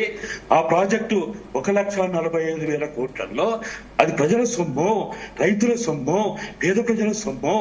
ఆ సొమ్ముని దుర్వినియోగమైనప్పుడు దాన్ని కాపాడుకోవాల్సిన బాధ్యత మనందరి మీద ఉంది. దాన్ని సపరేట్ గా మాట్లాడదాం. అది కుటుంబంలో మాట్లాడుకుందాం, ఇంట్లో మాట్లాడుకుందాం. అవినీతి గురించి, అక్రమాల గురించి, దోపిడీ గురించి అది ఖచ్చితంగా మాట్లాడతాం. ఎందుకు మాట్లాడతలేం? మనం మాట్లాడలేదా? ఎన్నిసార్లు మాట్లాడలేదు? కేసీఆర్ కి అందరికంటే ముందే 2014 తర్వాత నేను బహిరంగ లేఖలు రాసిన, 3 బహిరంగ లేఖలు రాసిన, ఎమ్మెల్యేలకు ఇచ్చిన, మంత్రులకు ఇచ్చిన, ఏం చేయాలని చెప్పిన.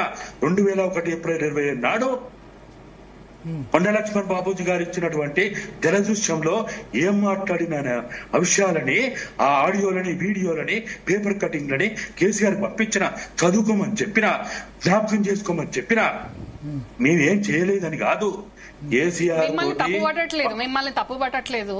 ఇప్పుడు మీరు ఏ విషయంలో ఫామ్ హౌస్ కి వెళ్ళి మాట్లాడబోతున్నారు అనే క్లారిటీ నేను తీసుకోవడానికి మిమ్మల్ని అడిగిన మంచిదే. మీరు ఇంత మంచి సజెషన్స్ ఇస్తుంటే కూడా 10 సంవత్సరాల కాలంలో వాళ్ళు ఫాలో అయినరా ఫాలో కాకపోయినరా ఏం జరిగింది అనేది మీరు చూసిండ్రు, మేము చూసినాం, తెలంగాణ ప్రజలు అందరు కూడా చూసిండ్రు. మీరు పడే బాధ కూడా అది నిజమైన బాధనే. వచ్చిన తెలంగాణ ఈ రకంగా అయిపోయింది, మళ్ళీ రేపు ఏం జరగబోతుందనే మీ బాధను మేము అర్థం చేసుకుంటున్నాం. కానీ ఇన్నయ్య గారు నేను గానీ ప్రకాష్ అన్న మేము మాట్లాడుకున్నప్పుడు కూడా పదే అనుకున్నది ఒక్కటే, అది కేసీఆర్ వల్ల జరిగినా ఇంకెవరి వల్ల జరిగినా ఆ ఇంటి ఫామ్ హౌస్ కూడా చెప్దాము. తెలంగాణ వాదాన్ని, నినాదాన్ని, తెలంగాణ అమరవీరుల ఆశయాలను, ఉద్యమాకాంక్షలను మీరు బలహీనపరచకూడదు. మీ పంచాయతీ ఏదన్నా ఉంటే మీరు తేల్చుకోండి అని చెప్పడానికి ఓడంగే గాని ఇంకా అంతకు తప్ప మేమేదో పోయి ఆయన జ్ఞానోదయం చేయడానికి ఇప్పుడు కలవాలని ప్రయత్నం చేయలేదా? గాదన్నయ్య గారు ఒక విషయం చెప్పండి, 14 తర్వాత లేదా 14 బిఫోర్ ఎప్పుడు మీ అంతా మీరు కలవాలని ప్రయత్నం చేయలేదా? గద్దర్ ప్రయత్నం చేశారు అంటారు మన ప్రగతి భవన్ దగ్గర. అట్లా మీరు ఎప్పుడు వెళ్ళాలి కలవాలనుకోకపోవడానికి కారణం ఏంది? నేను ఒక్కసారి అప్పుడు బైఎలక్షన్ ఉద్యమ సమయంలో బైఎలక్షన్ పోయి ఎమ్మెల్యేలు ఓడిపోయి కొంతమంది ఇదైనప్పుడు ఆయన ఢిల్లీలో నన్ను పిలిపించుకున్నాడు. అది 2008లో ఒకసారి పిలిపించుకుని దాదాపుగా 8 గంటలు ఆయన అదే అక్కడ ఉంది కదా ఏది జంట మన తుగ్లక్ రోడ్ లో ఆ క్వార్టర్ కి పిలిపించుకొని చాలా సుదీర్ఘంగా దాదాపు 50-60 మంది నాయకులు ఉంటే కూడా సుమారు 8 గంటలు సుదీర్ఘంగా చర్చ చేసినాము. ఎందుకు ఇట్లా అయింది, ఏం జరిగింది, ఈ వైఫల్యాలు ఎందుకు జరుగుతున్నాయి, నష్టాలు ఎందుకు జరుగుతున్నాయి. అది తీవ్రమైన సంక్షోభ సమయంలో ఆయన సంక్షోభ సమయంలోనే మాలాంటి వాళ్ళని గుర్తొస్తాము, మాలాంటి వాళ్ళతో మాట్లాడాలని ఆయన కోరుకుంటాడు, అభిప్రాయపడతాడు. అందుకోసమనే మేము ఏదో ఇప్పుడు ఆ పంచాయతీలో పోవాలి, ఆ వినీతి గురించి మాట్లాడాలా, దోపిడీ గురించి మాట్లాడాలా, లేకపోతే రేవంత్ రెడ్డి కేసీఆర్ లేకపోతే పంచాయతీ గురించి కాదు మేము పోయేది. తెలంగాణ ఉద్యమ ఆకాంక్షలు, అమరవీరుల ఆశయాలు. అమ్మ మా వల్ల మా పుస్తకాలు చదివి మా మాటలు విని కొన్ని 100 మంది చనిపోయినమ్మా.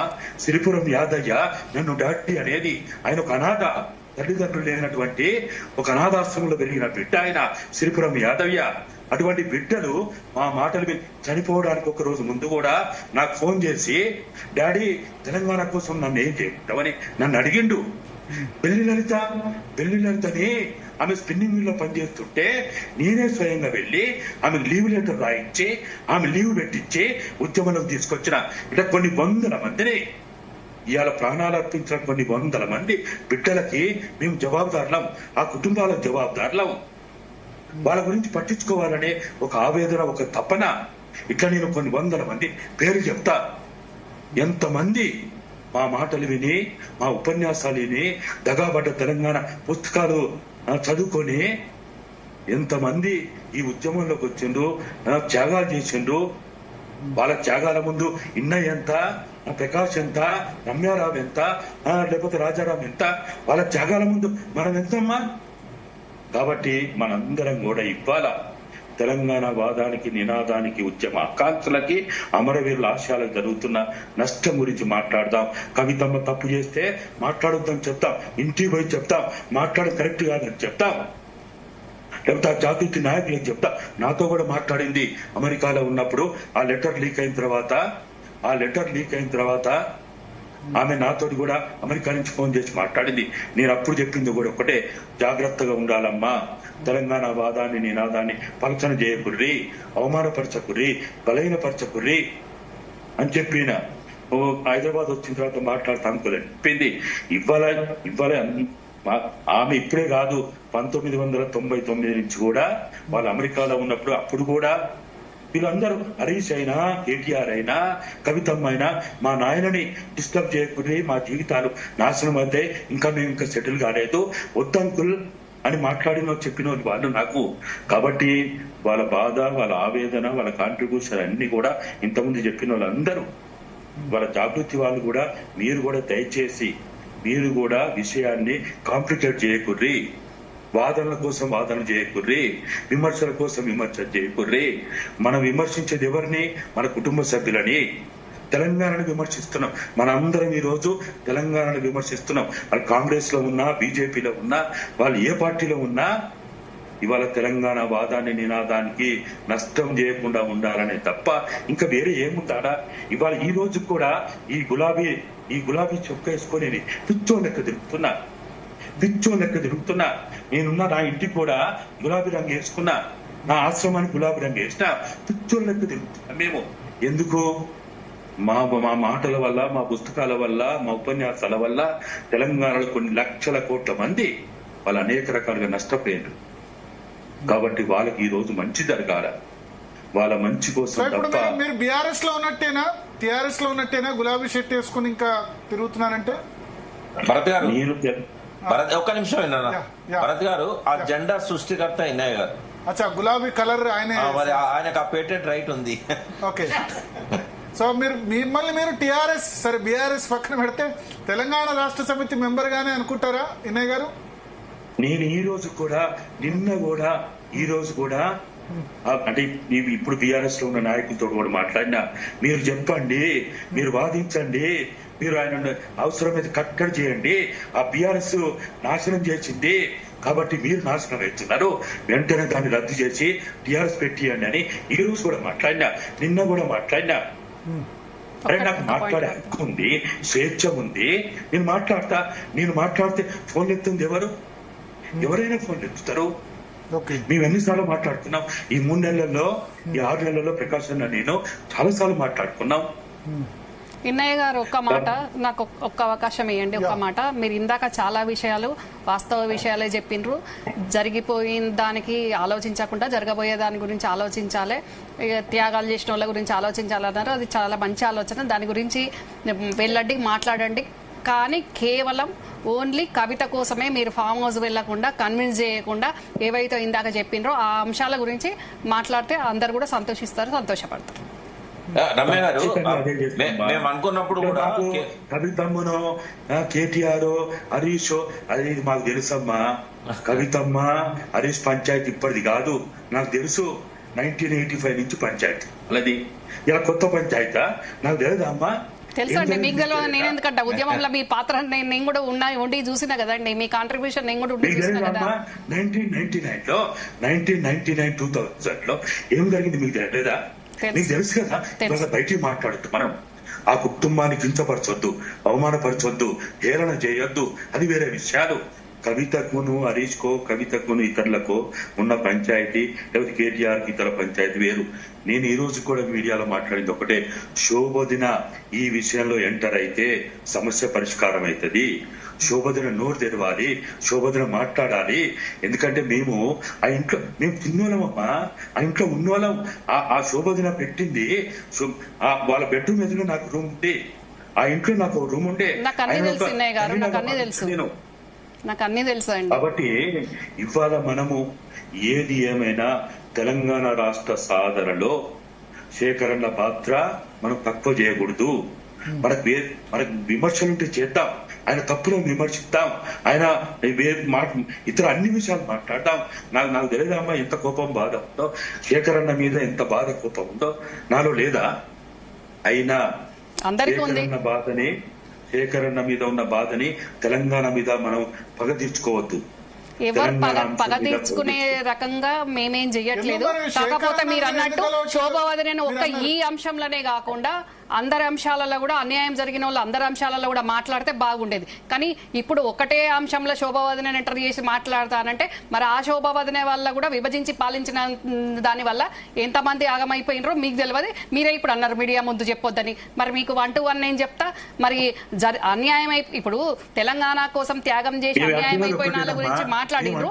మరి కేవలం అండి ఒకటి ఇన్నయ్య గారు, ప్లీజ్ దయచేసి నా మాట కూడా మీరు వినండి. వాళ్ళని కట్టడి చేయమని కానీ అంత తప్ప మొత్తం నాకు తెలుసు. మీ మొత్తం 9 మంది మీ కుటుంబ సభ్యుల్లో మీ పెద్ద కుటుంబం, మీ మేనత్త లేకపోతే మీ కుటుంబ సభ్యులందరి గురించి కూడా మీ బాధలు, మీ కష్టాలు, మీ పెద్దమ్మ, మీ మేనత్తలు కావచ్చు, ఎన్నోసార్లు నేను మాట్లాడినా, 2001 ముందు మాట్లాడినా, 1 తర్వాత మాట్లాడినా, చాలా సందర్భాల్లో మాట్లాడి నేను ఏమంటున్నా అంటే, ఇప్పుడు శోభదిన పేరు ఎందుకు చెప్పినామంటే వాళ్ళు స్వయంగా శోభదిన పెంపకంలో పెరిగిన వాళ్ళు కాబట్టి వాళ్ళిద్దరిని నువ్వు కట్టడి చెయ్యి, వాళ్ళిద్దరు నువ్వు ఏమాత్రమైనా కానీ జోక్యం చేసుకొని అదే శోభవదినకి చెప్పండి. ఆ శకుని సంతోష్ గారిని గెట్ అవుట్ చేయించిన రోజు అంత పార్టీ బాగుంటది, కుటుంబం బాగుంటది, తెలంగాణ కూడా బాగుంటది.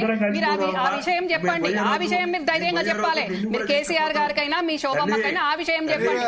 దాని వల్ల ఇంటి ఆడబిడ్డను ఫస్ట్ నేను బయటికి రావాల్సి వచ్చింది. నేను విక్టిమ్. మీ బ్రదర్ ఇప్పటికి అక్కడ ఉన్నాడు కదా. అరే నా బ్రదర్ ఉన్నాడంటే అదే ఒక సెకండ్ అండి. నా బ్రదర్ ఎక్కడ ఉన్నారని మీరు అన్నారు కదా ఇన్నయ్య గారు. దయచేసి ప్రకాష్ గారు మీరు కూడా జాగ్రత్తగా వినాలి. తెలంగాణ ప్రజలందరూ కూడా గమనిస్తున్నారు. ఇప్పుడు అక్కడ ఉన్నారు అంటే అది దేంట్లో భాగం? హరీష్ ను సైడ్ లైన్ చేయడానికి, హరీష్ ను ఇబ్బంది పెట్టడానికి కోసం అక్కడ ఇప్పుడు వంశీధర్ రావు ఉన్నాడు. అంతకుముందు కనీసం వంశీధర్ రావు పెళ్లికి అక్షంతలు వేయనీయకుండా అడ్డుకోలేదా? కనీసం వచ్చిండ్రా? అప్పుడు నేను బాధ్యత తీసుకున్నానండి. వంశీ పెళ్లి నుంచి కేటీఆర్, కవిత మొత్తం మంది పెళ్లి బాధ్యత తీసుకొని నేను దగ్గర ఉండి చేయించండి. మీకు తెలుసు కావచ్చు శోభమ్మ యాటిట్యూడ్ ఏంది, మా ఫ్యామిలీ ఏంది మీకు తెలియదని నేను అనట్లేదు. కానీ అక్కడ మీ బ్రదర్ ఉన్నాడు అంటే దేంట్లో ఆయన ఒక పావు వాడుకోవడానికి. కవిత ఇన్ఫార్మర్ గా పెట్టుకుంది, శోభమ్మ హరీష్ ని ఇబ్బంది చేయడానికి పెట్టుకున్నది. ఇప్పటికిప్పుడు మా నాన్న చనిపోయి 33 సంవత్సరాలు. ఒక్క నిమిషం అండి, ఎందుకు చెప్పొద్దండి? మరి మీరు ఇప్పుడు మా బ్రదర్ ఉన్నాడు అని మీరు అన్నారు కదా. అన్నదానికి నేను చెప్తున్నానండి. మీరు అది ఓ టాపిక్ తీసే టాపిక్ డెఫినెట్ గా వస్తుందండి. ఎందుకండి 33 సంవత్సరాలు మా నాన్న చనిపోతే మా నాన్న పేరు దిక్కు దివానా ఉండదు. కేసీఆర్ కి ఎవరండి రాజకీయ వీక్ష పెట్టింది? మీరు ఎంతసేపు మా నాన్న గాని నన్ను గాని తక్కువ చేసే విధంగా, మరుగున మర్చే విధంగా మాట్లాడడం మాత్రం నేను ఎట్టి పరిస్థితుల్లో సహించనండి. ఎవరున్నారండి? మీరందరూ ఉద్యమ కాలంలో ఉన్నారు కావచ్చు, కానీ రంగారావు లేకుంటే కేసీఆర్ ఎక్కడండి? కల్వకుంట్ల చంద్రశేఖర్ రావు ఎక్కడండి? దాని గురించి ఎవరెందుకు మాట్లాడరు? మా నాన్న లేడా? మా నాన్న భిక్ష కాదా? కాంగ్రెస్ కు తీసుకొచ్చింది మా నాన్న కాదా? అట్లాంటి ఆయనను మళ్ళీ మొన్న అసలు ఆయన గురించే మర్చిపోతారు. ఆయన ఫోటో ఉండదు, ఆయన దలుచుకోరు ఎక్కడ. ఇదే కేసీఆర్ మా బాబాయ్ చెప్పిండు కదా ఒక టీవీ సాక్షిగా, నాకు రాజకీయ భిక్ష పెట్టిందే మా అన్న అని ఆయనని చెప్పిండు కదా. కానీ ఏ రోజన్నా ఈ పిల్లలు తలుస్తారా? మీరెవరన్నా గుర్తు చేసుకుంటారా? మీరెవరు గుర్తు చేసుకోకపోయినా మాకు పర్వాలేదు, దాంట్లో ఏం తప్పు పట్టాల్సిందే. కానీ ఇప్పుడు కూడా మళ్ళా హరీష్ ను సిద్దిపేటకి వెళ్ళి జరపడానికి కోసం వంశీధర్ రావును పావుగా వాడుకొని మళ్ళా చచ్చిపోయిన రంగారావును 33 ఏళ్లకు తలుచుకొని రంగారావు చారిటబుల్ ట్రస్ట్ అని పెట్టించి మళ్ళా ఏడాది లోపలనే అది ఊహించి మళ్ళీ హరీష్ ఫామ్ హౌస్ పోయి నా పరిస్థితి ఏంది అని వాదనలకు దిగినాక మళ్ళీ అప్పుడు వంశీధర్ రావును మహారాష్ట్ర ఇన్ఛార్జ్ చేస్తారు. ఎవరండి ఇవన్నీ? ఎవరు చేస్తున్నారండి ఇవన్నీ? ఈ విభజించి పాలించేది ఇదంతా ఎవరు? ఈ కుట్రకు ఎవరు కారణాలు? చెప్పండి, మీరు చెప్పండి, తెలుసుకోండి. నాయ్ గారు, మిమ్మల్ని నేను చాలా రెస్పెక్ట్ చేస్తా. మీ ఇద్దరిని కూడా ఉద్యమకారులు కానివ్వండి, మీరు తెలంగాణ మీద మీకున్న మమకారం, ప్రేమ కానివ్వండి. కానీ ప్రతి దానికి రిలేటెడ్ డెఫినెట్ గా ఉంటుందండి. కుటుంబ విషయాలు మాట్లాడవద్దంటే ఇప్పుడు మీరే అన్నారు మీ బ్రదర్ అక్కడ ఉన్నాడు కాబట్టి నేను మాట్లాడాల్సి వస్తుందండి. ఇదే బ్రదరు ఒకప్పుడు జగన్ పార్టీకి వెళ్ళి కేసీఆర్ మీద పోటీ చేస్తా అన్నాడు, హరీష్ మీద పోటీ చేస్తా అన్నాడు. మరి అట్లాంటి ఆయన ఇప్పుడు అక్కడ ఉన్నాడు. వంశీ మీ తమ్ముడు కదా, చిరంజీవి పార్టీలో ఉన్నాడు ఆయన. మరి నేను ఎక్కడ ఉన్నానండి? నేను ఏ పార్టీ పోలేదు. మా బాబాయ్ గుట్టించిన పార్టీలు ఉన్నా, అక్కడ నుంచి కాంగ్రెస్ పార్టీకి పోయినా. మధ్యలో దిలీప్ గారు నాకు తెలియకుండా, నా ప్రమేయం లేకుండా ఆ పార్టీకి మహిళా ప్రెసిడెంట్ చేస్తున్నా. ఆ తర్వాత వారు అన్నారు ఏదో పార్టీకి అసోసియేట్ అవుట్ అంటే తెలంగాణ ఇచ్చిన పార్టీ కానీ నేను పోయినా. నేను సిన్సియర్ గా డెడికేట్ కున్నా, పని చేసుకుంటున్నా. కానీ మా కాంట్రిబ్యూషన్ ఉద్యమంలో లేనట్టు మాకు ఏమి అసలు మొత్తం ఇక తెలంగాణ కష్టపడ్డది కేటీఆర్, కవిత వీళ్ళే అన్నట్టు మాట్లాడి మమ్మల్ని తక్కువ చేస్తే మాత్రం మేము ఎట్టి పరిస్థితుల్లో ఊకునేదే లేదండి. డెఫినెట్ గా మీరు మాట్లాడితే అన్ని విషయాల మీద మాట్లాడాలి. లేదు అని అంటే మమ్మల్ని మాట్లాడద్దు అనడానికి గులేదు. రంగారావు లేనిది చంద్రశేఖర్ రావు లేనే లేడు. అది మీరు కావాలంటే ఎక్కడైనా తెలుసుకోండి. ఇప్పటి వాళ్ళకు, ఈ యూత్ వాళ్ళకి తెలియదు కావచ్చు, కానీ అందరికీ కూడా తెలుసు మా నాన్న త్యాగం ఏందని, మేం చేసిన త్యాగం ఏందని. రేగులపాటి పాపారావు ఎవరండి? మా హస్బెండ్ బాబాయ్. ఫస్ట్ కాంగ్రెస్ నుంచి టీఆర్ఎస్ కు తెచ్చిన సిట్టింగ్ ఎమ్మెల్యే ఇన్నయ్య గారు. మీకు తెలియదా ఆ విషయం? మసూదన్ రావు ఏ రకంగా పార్టీ నడిపిండో మీకు తెలియదా? మా సొంత ఖర్చులతోటి మేము పార్టీ నడపలేదా? కరీంనగర్ లో పార్టీ జెండా గద్దలు గుల్చినోని మొన్న మేయర్ చేసిండు. ఆ మేయర్ తన్ని మొన్న బీజేపీ బీజేపీకి పోయిండు. మరి మేము ఏ రోజన్నా ఆశించినామండి? ఎమ్మెల్యే టికెట్ అడిగినామా, ఎంపీ టికెట్ అడిగినామా, ఏమన్నా అడిగినామా? కేవలము ఒక చిరంజీవి గారు తమ్ముడు నాగబాబు గారు ఒక సందర్భంలో ఇంటికి వచ్చినందుకు ఇదే సంతోషం, పార్టీ మారుతున్నావు, ఎన్ని కోట్లకు అమ్ముడు అయినామని మా మీద లేనిపోని అలిగేషన్లు చేసి మమ్మల్ని చిత్రహింసలు పెట్టి ఎన్ని అవమానాలు ఎదుర్కొన్నామండి.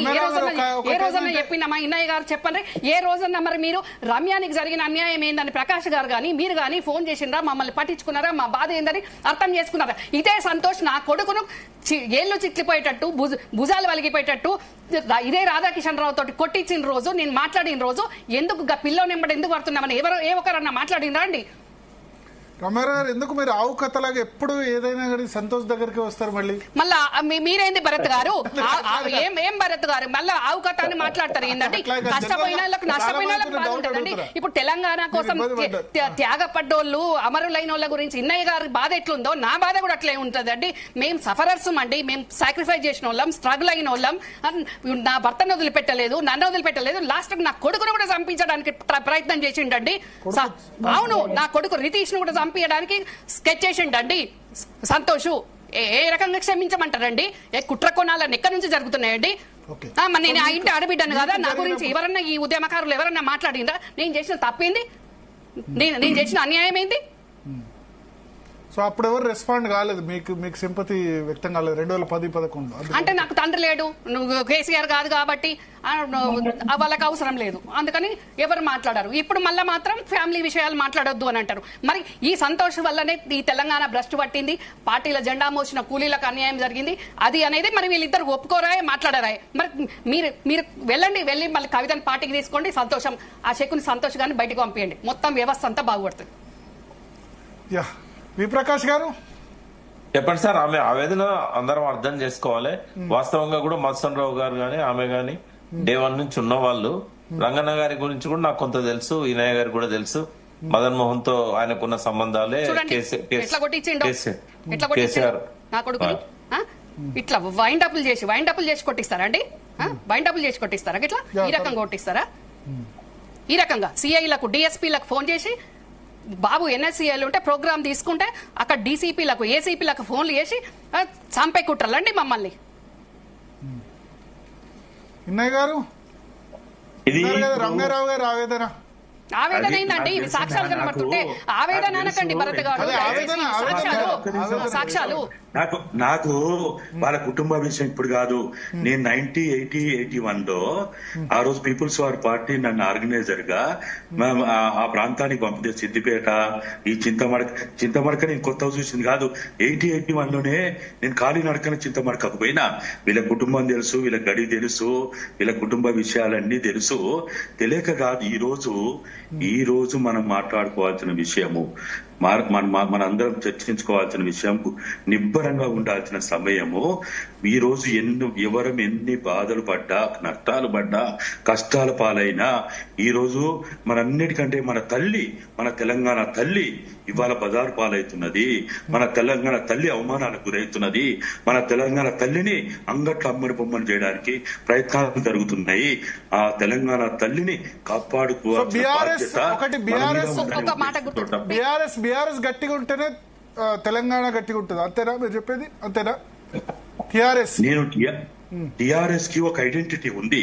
తెలంగాణ రాష్ట్ర సాధన కోసం, తెలంగాణ భవిష్యత్ కోసం, అభివృద్ధి కోసం, తెలంగాణ సంక్షేమం కోసం, అది ఆదివాసీలైనా, గిరిజనులైనా, దళితులైనా, బహుజనులైనా, తెలంగాణ 4 కోట్ల ప్రజలకి ఒక వేదికగా, దిక్చూచిగా ఆ రోజు అది ఏర్పడ్డటువంటి పార్టీ ఇవాళ సరే అది బీఆర్ఎస్ గా రూపాంతరం చెందింది. పొందాల్సిన నష్టాలన్నీ జరుగుతున్నాయి, కష్టాలు పాలవుతున్నారు, వాళ్ళకి జరగాల్సినవి జరుగుతున్నాయి.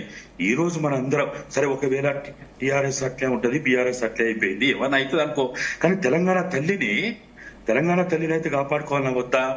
తెలంగాణ వాదాన్ని, నినాదాన్ని, అమరవీరుల ఆశయాన్ని కాపాడుకోవాలన్నా వద్దా? మనం ఈ రోజు మా అందరి బాధ ఒక్కటే, మనందరం నష్టపోయినాం, మనందరం కష్టపడ్డాము, మనందరం ఎన్ని రకాలుగా ఏమేం జరగాలని అన్ని జరిగినాయి. కానీ ఇవన్నీ కూడా మనం ఈ రోజు మాట్లాడుకోకుండా ఇతర సమయాల్లో మాట్లాడుకునే అవకాశం వస్తుంది, చర్చించుకునే అవకాశం వస్తుంది. అప్పుడు మాట్లాడుకుందాం. అది ఇంటర్నల్ గా మాట్లాడతామా ఎక్స్టర్నల్ గా మాట్లాడతామా అప్పుడు మాట్లాడుకుందాం.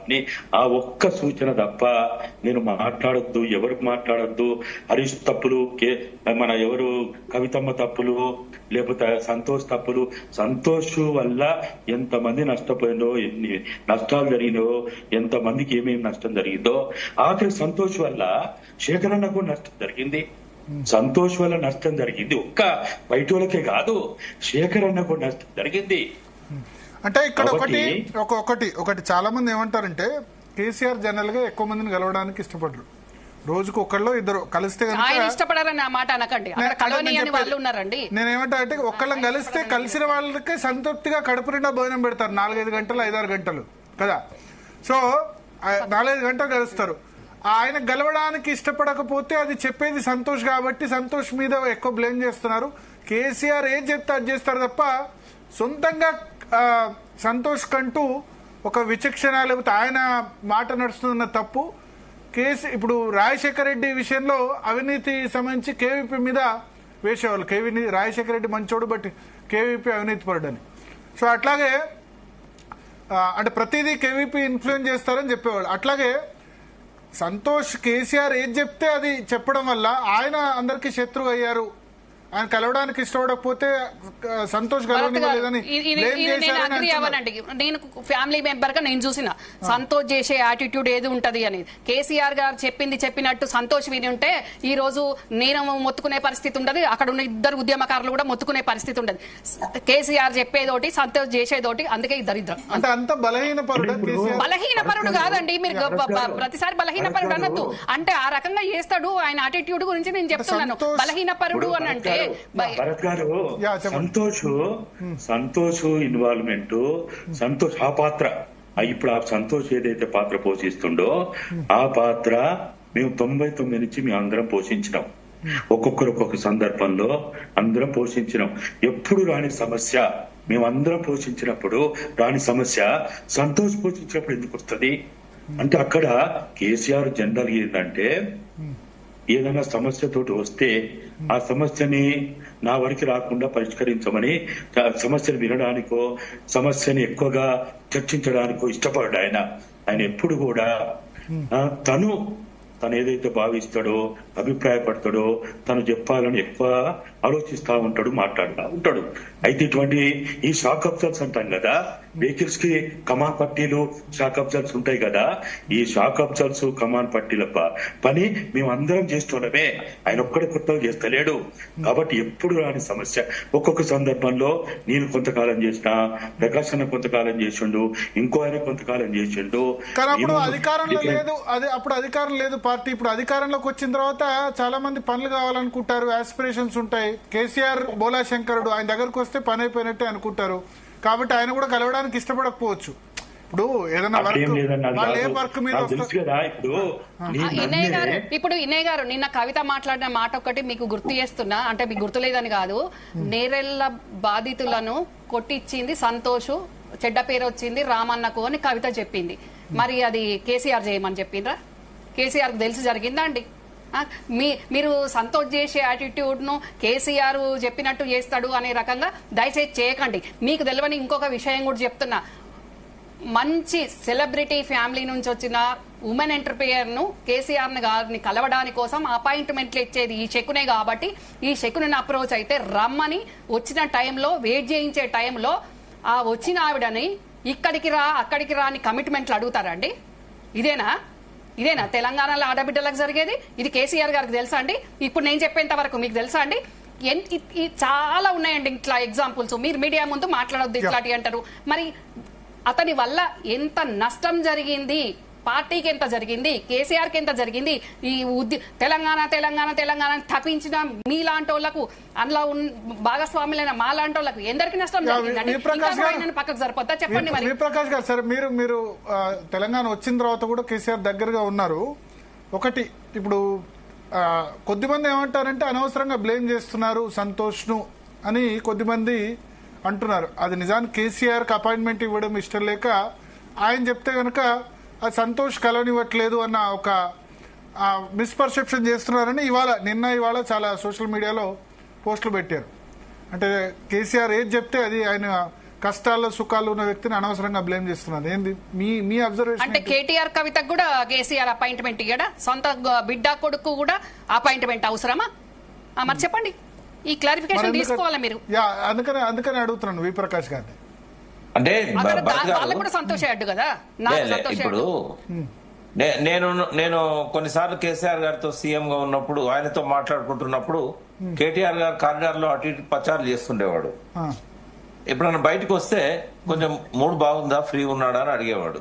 ఆయన రాకుండా ఎవరు ఆపుతారు కానీ ఆయన మూడ్ బాగుందా అని తెలుసుకోవడానికి అడుగుతారు. అయితే రమ్యక్క చెప్పింది, ఇన్నాన్న చెప్పింది కరెక్టే. కొన్నిసార్లు ఎక్కువ సార్లు కూడా ఆయన బిజీ ఉండడం వల్లనో ఆయన మూడీ మనిషి అండి. కొంచెం కేసీఆర్ గారు మైండ్ లోకి ఏదైనా వచ్చిందంటే అది తప్ప ఇంకా వేరే దాని గురించి ఆలోచించాడు. దానికి సంబంధించిన వాళ్ళని తప్ప వేరే వాళ్ళని కలవడు.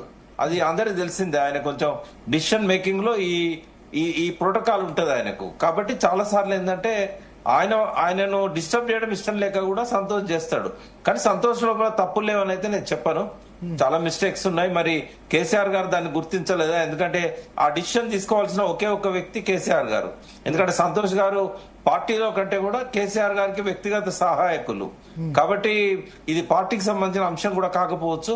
పార్టీ వాళ్ళు మాత్రం సఫర్ అవుతున్నారు అనేది ఆయన దృష్టికి స్వామి గౌడ్ గారితో పాటు చాలా మంది తీసుకెళ్లారు. స్వామి గౌడ్ అయితే నేరుగా చెప్పాడు, రెండోసారి మళ్ళీ పోయినప్పుడు ఈ పెద్ద మనిషి వల్లనే నేను దూరం అయినా, ఎన్నిసార్లు అడిగినా కూడా అపాయింట్మెంట్ ఇవ్వలేదు మీది, నేను ఒక కౌన్సిల్ చైర్మన్ గా అడిగినా కూడా నాకు అపాయింట్మెంట్ ఇవ్వలేదని సంతోష్ను బాధ్యుల్ని చేశాడు ఆయన ముందే, పరోక్షంగా కూడా కాదు. బట్ కేసీఆర్ గారు ఎందుకు ఇన్ని విమర్శలు వచ్చినా కూడా సంతోషం అట్లాగే పెట్టుకుంటుండనేది మరి ఆయన చెప్పాలి, దానికి వేరే వాళ్ళు చెప్పాలి. ఇంకోటి ఏంటంటే కొన్నిసార్లు ఆయన మంచోడైనా కూడా ఇంత పెద్ద ఎత్తున ఆయన మీద విమర్శలు వచ్చినప్పుడు ఆ పార్టీ శ్రేయస్సు కోరి, కార్యకర్తల నాయకుల శ్రేయస్సు కోరి మంచోళ్ళని కూడా ఒక్కోసారి దూరం పెట్టాల్సి వస్తుంది. మరి ఎందుకో కేసీఆర్ గారు అదేంటో తెలియట్లేదు. బట్ త్వరలోనే ఆ డిసిషన్ తీసుకుంటారేమో.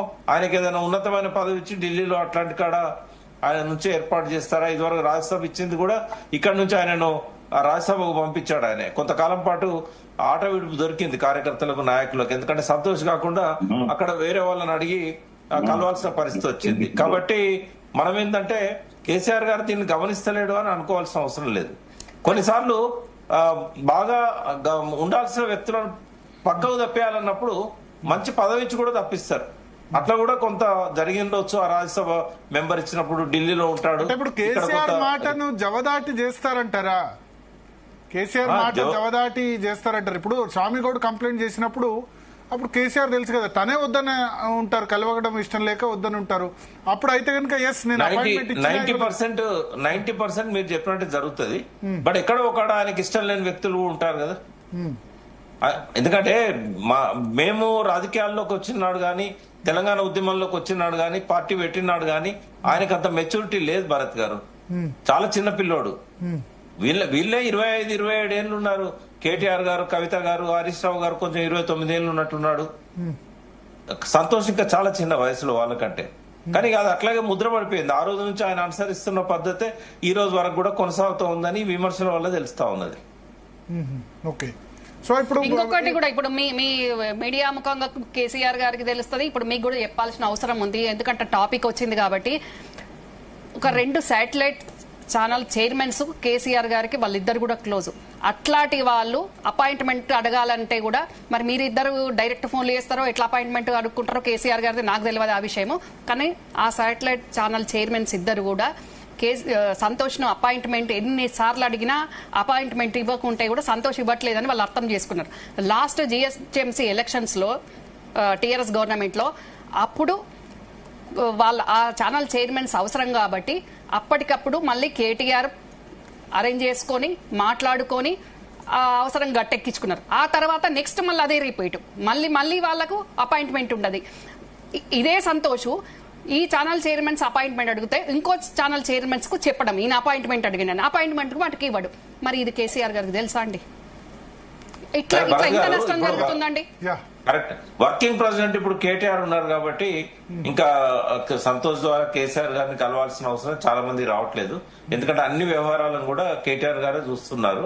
కాబట్టి ఇప్పుడైతే అటువంటి ఇబ్బంది లేదు. కేటీఆర్ గారి ద్వారా పార్టీ పనులు మోస్ట్లీ ఏంటంటే ఒకటే నేను మొన్న చెప్పాను, కేటీఆర్ గారు కూడా ఇప్పుడు అవసరం ఉన్న వాళ్ళకు ఇంటర్వ్యూలో ప్రకాష్ అడిగారు. గారు మీరు ఇప్పించాలి ఒకటి appointment లు. ఇప్పటి నుంచి మీకు చెప్తాను. బీఆర్ఎస్ పవర్ కోల్పోవడానికి ప్రధాన కారణం ఏంటంటే కేసీఆర్ యాక్సెసిబుల్ లేకపోవడం, ఆరోగెన్స్, యాక్సెసిబిలిటీ. ఇది బీఆర్ఎస్ పవర్ కోల్పోవడానికి ఎవరు అంగీకరించినా అంగీకరించకుండా బీఆర్ఎస్ కార్డర్ను కామన్ పబ్లిక్ ఏం కోరుకోవాలంటే అనుకుంటారంటే ముఖ్యమంత్రి మా పార్టీ అధ్యక్షుని కలవాలని కోరుకుంటారు. వాళ్ళకేదో పని కావాలని అది కాదు, రెగ్యులర్ గా కనుక కలుస్తే, ఎందుకంటే చాలా మంది ముఖ్యమంత్రులు కలుస్తారు కాబట్టి. అక్కడ ఆంధ్రప్రదేశ్ లో జగన్ కూడా అదే విధంగా అధికారంలో కోల్పోయారు. సో కేసీఆర్ కు మరి జనాన్ని ఎక్కువ మందిని కలవడం ఇష్టం ఉండదు. కలిసిన వాళ్ళం పూర్తిగా భోజనం పెట్టి పంపిస్తారు, 2-3 గంటలు 3-4 గంటలు. అట్లా కాకుండా నిమిషం 2 నిమిషాలకైనా యాజ్ మచ్ యాజ్ పాసిబుల్ గనక కలిస్తే గనక, యాక్సెసిబుల్ ఉంటే గనక బీఆర్ఎస్ కి పరిస్థితి వచ్చేది కాదు. ఇది నా అబ్జర్వేషన్. ఆరోగెన్స్, యాక్సెసిబిలిటీ. ఆరోగెన్స్ అన్నది అందరికి ఎమ్మెల్యేల నుంచి మొదలు పెడితే టాప్ వరకు కూడా వచ్చేసింది. మమ్మల్ని ఎవరు ఓడించలేరు, మమ్మల్ని ఏం చేయలేరు, 30 సంవత్సరాలు మాదే అధికారం అని. యాక్సెసిబిలిటీ లేకపోవడం కూడా. యాక్సెసిబిలిటీ మంత్రుల నుంచి మొదలు పెడితే ముఖ్యమంత్రి, ఎస్పెషల్లీ కేసీఆర్ అందరినీ కలవాలని అందరికీ ఉంటుంది. ఆయన ఉద్దేశం నేను సెక్రటేరియట్కు లేదా ముఖ్యమంత్రి దాకా వస్తే సిస్టమ్ ఫైల్ అయినట్టు కదా.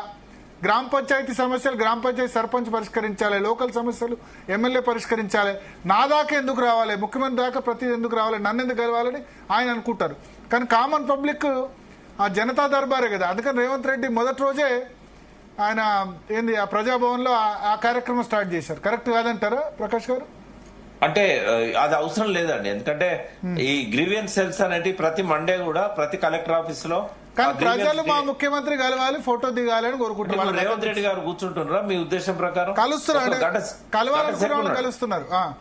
ఓన్లీ గంట సేపు ఉన్నాడు, అది వేరు. బట్ నార్మల్ గా అపాయింట్మెంట్ అంటే పెద్ద కష్టమేం కాదు అంటారు. అంటే రేవంత్ రెడ్డి గారిది ప్రకాశన్న, మనం రేవంత్ రెడ్డికి కేసీఆర్ కి అంటే ఒక ఉద్యమ త్యాగాల పులాన మీద ఏర్పడ్డ తెలంగాణ రాష్ట్ర సమితి నాయకుడైన శేఖరన్నకి రేవంత్ రెడ్డి పోల్చి ఆయన మనకు తెలుసు, మనము మీకు తెలుసు. గాదెన్నయ్య లాంటి వారి గారికి పిలిచి మాట్లాడితే బాగుండేది కదా. మీరు అన్నారు 10-11 సంవత్సరాలు కలవలేదు, పిలిస్తే ఇష్యూస్ రిజాల్వ్ అవుతాయి కదా. తప్పకుండా నేను కబురు చేస్తే పిలుస్తాము అని చెప్పారు. బట్ ఆయన ఫైండింగ్ సమ్ గుడ్ టైం, సందర్భం వచ్చినప్పుడు ఆయన అడగకుండా పిలిచి మాట్లాడితే రెస్పెక్టబుల్ గా ఉంటది కదా. డెఫినెట్ గా పిలుస్తారు. ఇప్పుడు దీనిలో ఇప్పుడు చర్చలో పాల్గొన్న వాళ్ళందరూ కూడా కేసీఆర్ చెప్పేది పెద్దవాళ్ళు కాదు, కానీ కొన్ని చిన్న ఇష్యూస్ ఆయన పెద్ద విషయం అనుకోకపోవచ్చు. కానీ కామన్ పబ్లిక్ ఏంటంటే మా ముఖ్యమంత్రిని కలవాలి, లేకపోతే బీఆర్ఎస్ పార్టీ కార్యకర్తలకి మా పార్టీ అధ్యక్షుడిని కలవాలని ఉంటది. అంతే, దిగి ఒక ఫోటో దిగుతారు, సెల్ఫీ దిగుతారు. ఆయన కూడా అంగీకరించిండు. ఇప్పుడు ఆ సజెషన్ నేను కూడా ఇచ్చాను. అందరినీ కూడా మరొకసారి ఉద్యమ నాయకులను, ఉద్యమకారులను, తనను ఎవరైతే కలవలేకపోయినో అందరితో కలవడానికి ఒక నిర్ణయం తీసుకున్నారు. కొంచెం వీఆర్ వెయిటింగ్ ఫర్ టైం. అంటే మన ప్లీనరీ ముందే అన్నారు ఉద్యమకారులందరూ 25 సంవత్సరాల ఉద్యమంలో పాల్గొన్న వాళ్ళని కలిస్తే అది బాగుండేది కదా. నేను కూడా చెప్పాను. ఆయన కూడా దానికి అంగీకరించాడు. సానుకూలంగానే ఉన్నారు ఆయన. కేటీఆర్ గారు కూడా ఎవరున్నా మీరు తీసుకురండి, నేను మాట్లాడడానికి సిద్ధంగా ఉన్నానని చెప్పాడు. కాబట్టి ఎస్, 2001 నుంచి ఉద్యమంలో ఉన్న వాళ్ళకి చాలా మందికి 2014 తర్వాత ఎటువంటి ప్రాధాన్యత కూడా రాలేదు. మీరు ఇప్పటికైనా రియలైజ్ కావాలన్నప్పుడు మీరు ఎవరున్నా తీసుకురండి, నాకేం ప్రాబ్లం లేదని ఈయన చెప్పాడు. కేటీఆర్ కలుస్తాడు. కేటీఆర్ ఇప్పుడు పార్టీ అధికారంలో కోల్పోయిన తర్వాత అందరిని కలుస్తున్నాడు. బట్ అందరికి కేసీఆర్ కూడా కలవాలనుకునే వాళ్ళు ఉంటారు కదా డైరెక్ట్.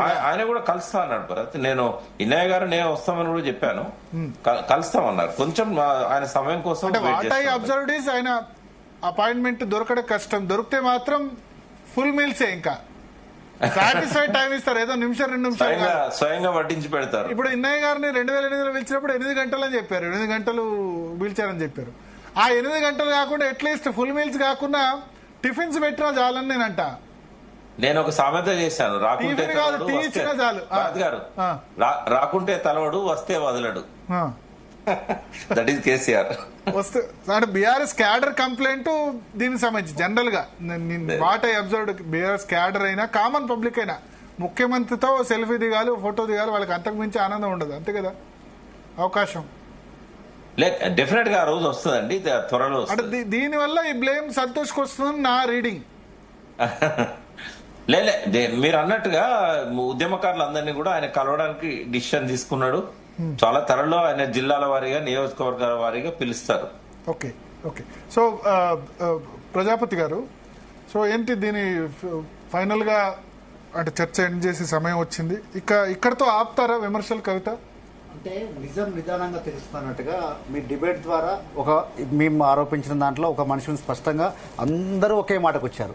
ఈవెన్ ప్రకాష్ అన్న కూడా చెప్పిండు, కేసీఆర్ గారు మారిస్తే బాగుండు, వారి వల్ల కొంత ఇబ్బంది జరుగుతున్నటువంటి వాస్తవమే.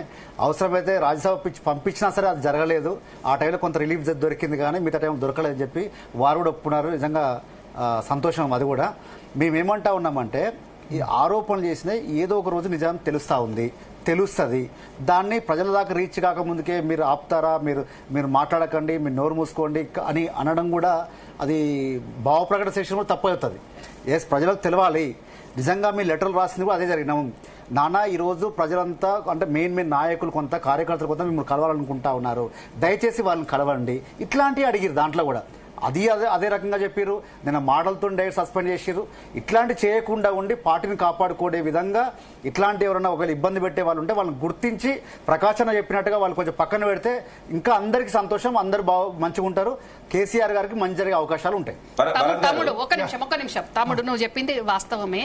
కానీ కవిత తన వరకు ఇబ్బంది వచ్చేసరికి ఈ రోజు వ్యక్తి మీద అలిగేషన్ చేస్తుంది.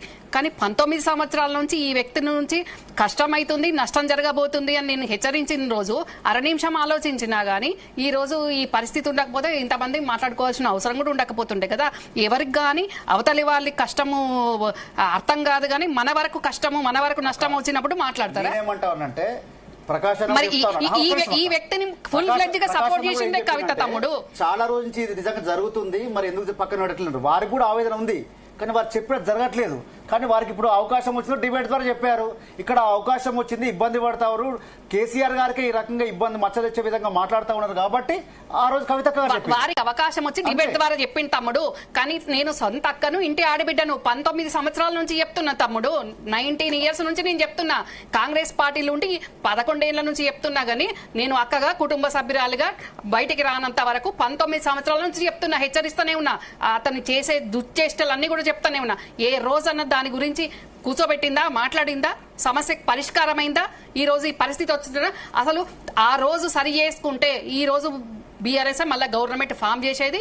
ఇగో ఇంతమంది మాట్లాడుకునేది, మీ అక్క గురించి మీరు అరుచుకునేది, ఇదంతా మీ అక్క ఏడ్చేది, ఇదంతా ఉండకపోతుండే కదా.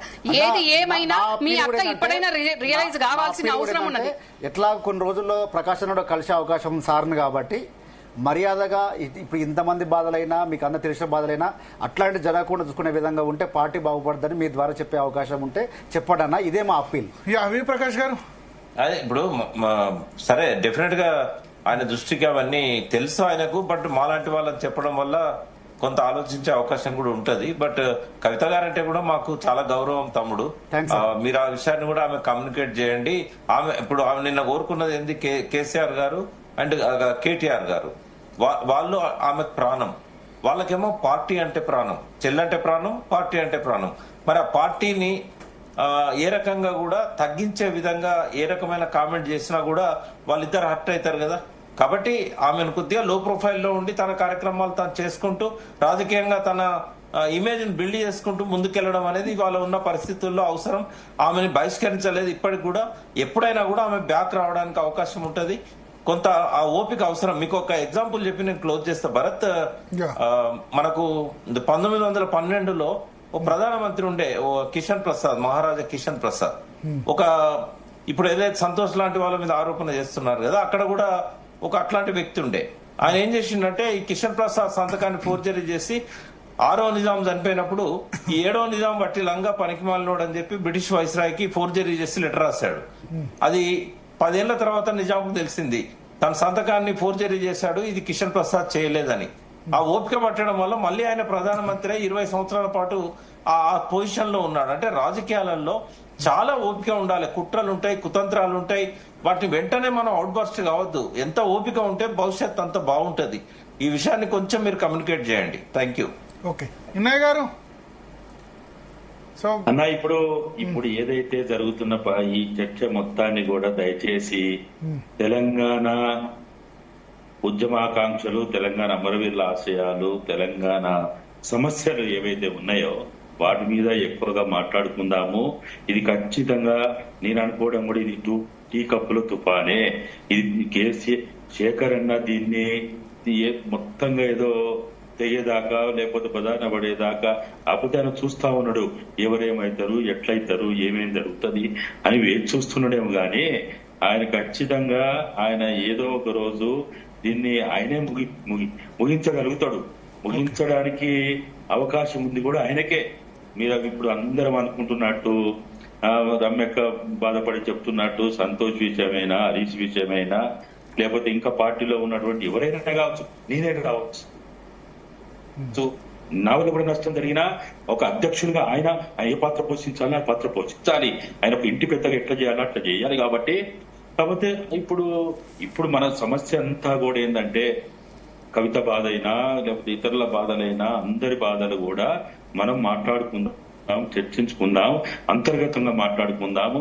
బజార్న పడి తెలంగాణ తల్లికి నష్టం జరిగే పని చేయకుండా మనం చేసుకునే అవకాశం ఉంది. అందరు ఇంతకుముందు ప్రకాశం చెప్పినట్టు కొద్దిగా ఓపిక పట్టండి. ఓపిక అన్నిటికీ పరిష్కారం అవుతుంది. టీఆర్ఎస్ పెట్టినాడు ఎన్ని తిట్టలే మీకు తెలుసు కదా. మీరు జర్నలిస్ట్ గా ఉండి ఇది ముందుకు పోతుందా, ఇది ఇట్లయితుందా, అది అట్లయితుందా, ఎవడున్నాడు, ఎవడు పోతాడు, డబ్బులు ఎక్కడి, ఎన్ని రకాల బాధలు, ఎన్ని కష్టాలు, ఎన్ని అవమానాలు అవన్నీ భరించినాం. కాబట్టి ఇప్పుడు కూడా మనం తెలంగాణ తల్లి కోసం, మన తల్లి కోసం మనం ఈ రోజు కొద్దిగా ఓపికగా ఉండి దీనివల్ల ఎవరికి మళ్ళా లాభం జరుగుతుందని కూడా పక్కన పెడదాం. మీకు లాభం, నాకు లాభం, అది కాదు. తెలంగాణకి లాభం జరగాలి, 4 కోట్ల తెలంగాణ ప్రజలకు లాభం జరగాలి, అమరవీరుల కుటుంబాలకు లాభం జరగాలి, ఉద్యమకారులకి వాళ్ళకి లాభం జరగాలి. కాబట్టి దానికోసం అందరూ కూడా కొంత ఓపికతోటి, కొంత అందరు ఒక మాట చెప్పాలంటే మన నోరుని, మన మనసుని, మన శరీరాన్ని కట్టడి చేసుకొని ఉంటే ఇప్పుడు బాధ ఎవరికి లేదు. ఇప్పుడు మేము మాట్లాడదలుచుకుంటే ఎన్నైనా మాట్లాడగలుగుతాం. పుంకాలు మాట్లాడగలుగుతాం, గంటల కొద్ది మాట్లాడగలుగుతాం. కానీ దానివల్ల పరిష్కారం రాదు ఇప్పుడు. కాబట్టి దయచేసి ఆ ప్రయత్నాలు అందరం ముందుకు పోదాం అనేదే నా సూచన, నా సలహా, నా డిమాండ్ కూడా అదే. రామారావు గారు క్లోజింగ్ కామెంట్స్. చెప్పిండ్రు కదండి పెద్దలు, ప్రకాష్ గారు చెప్పిండ్రు, ఇన్నయ్య గారు చెప్పిండ్రు. వాళ్ళు చాలా మంచి వాల్యుబుల్ పాయింట్స్. జరిగిపోయింది, జరగబోయే ఎట్లా చేయాలి అనేది వారు సలహాలు, సూచనలు ఇచ్చిండ్రు. ఎందుకంటే వాళ్ళు ఎక్స్పీరియన్స్లో కానీ వయసులో కానీ పెద్దోళ్ళు కాబట్టి వాళ్ళు చెప్పిన దానికి నేను కూడా ఏకీభవిస్తున్నా. కానీ ఒక్క కవిత కష్టం వస్తేనే కష్టం వచ్చినట్టు, కవిత ఒక్కతే తెలంగాణ ఆడబిడ్డ అన్నట్టు, కవిత ఒక్కతే ఇంటి ఆడబిడ్డ అన్నట్టు అనుకోకుండా తెలంగాణలో ఉన్న ఆడబిడ్డలకు ఎవరికి అన్యాయం జరిగినా, అవమానం జరిగినా కానీ ఒకే రకంగా మీరు మాట్లాడితే నేను చాలా చాలా సంతోషిస్తా. ఎందుకంటే కొన్ని మీ దృష్టికి వచ్చిండొచ్చు, కొన్ని రాకపోవచ్చు. అందుకోసమని నేను మీకు చెప్పుకుంటున్నాను. కానీ ఏది ఏమైనా అక్కడ పట్టిన చెదను, ఆ చెట్ల పీడను వదిలించిన రోజే మీరు ఆశించినట్టు అన్ని జరుగుతాయి. అంతే తప్ప లేకుంటే ఆ శనిని, ఆ చీడను వదిలించకుంటే మాత్రం మీరన్నట్టు ముగిసిపోవుడు అనేది ఒక మాట అన్నారు. అక్కడ కేసీఆర్ గారికి ముగింపు జరగకముందే మీరు అత్యంత తొందరగా అదేదో పరిష్కరిస్తే బాగుంటుందని నేను ఆశిస్తున్నాను. థ్యాంక్ యూ రమ్యారావు గారు, నరేష్ ప్రజాపతి గారు, వి ప్రకాష్ గారు, గాదేన్నయ్య గారు, రాజారాం యాదవ్ గారు, సారంగ్ లవణనాథ్ గారు. మొత్తానికి చూద్దాం. 2-3 days అయితే సైలెంట్ గా ఉంటాను, ఆలోచించుకోవాలి. చాలా నేను ఎక్స్పెక్ట్ చేయలేదు సస్పెన్షన్ గురించి అని కవిత చెప్పారు. నిన్న ప్రెస్ మీట్ లో అయితే బాగా టార్గెట్ చేశారు. బట్ బీఆర్ఎస్ కూడా సేమ్ ఇవాళ ప్రెస్ క్లబ్ లో ప్రెస్ మీట్ పెట్టి పాత జాగృతి నేతలందరూ కూడా మాకు సంబంధం లేదని చెప్తున్నారు. దానికి కౌంటర్ ప్రజెంట్ గా ఉన్న నేతలు కూడా ఇస్తున్నారు. ఏం జరుగుతుందన్నది చూడాలి. ఇది వాళ్ళ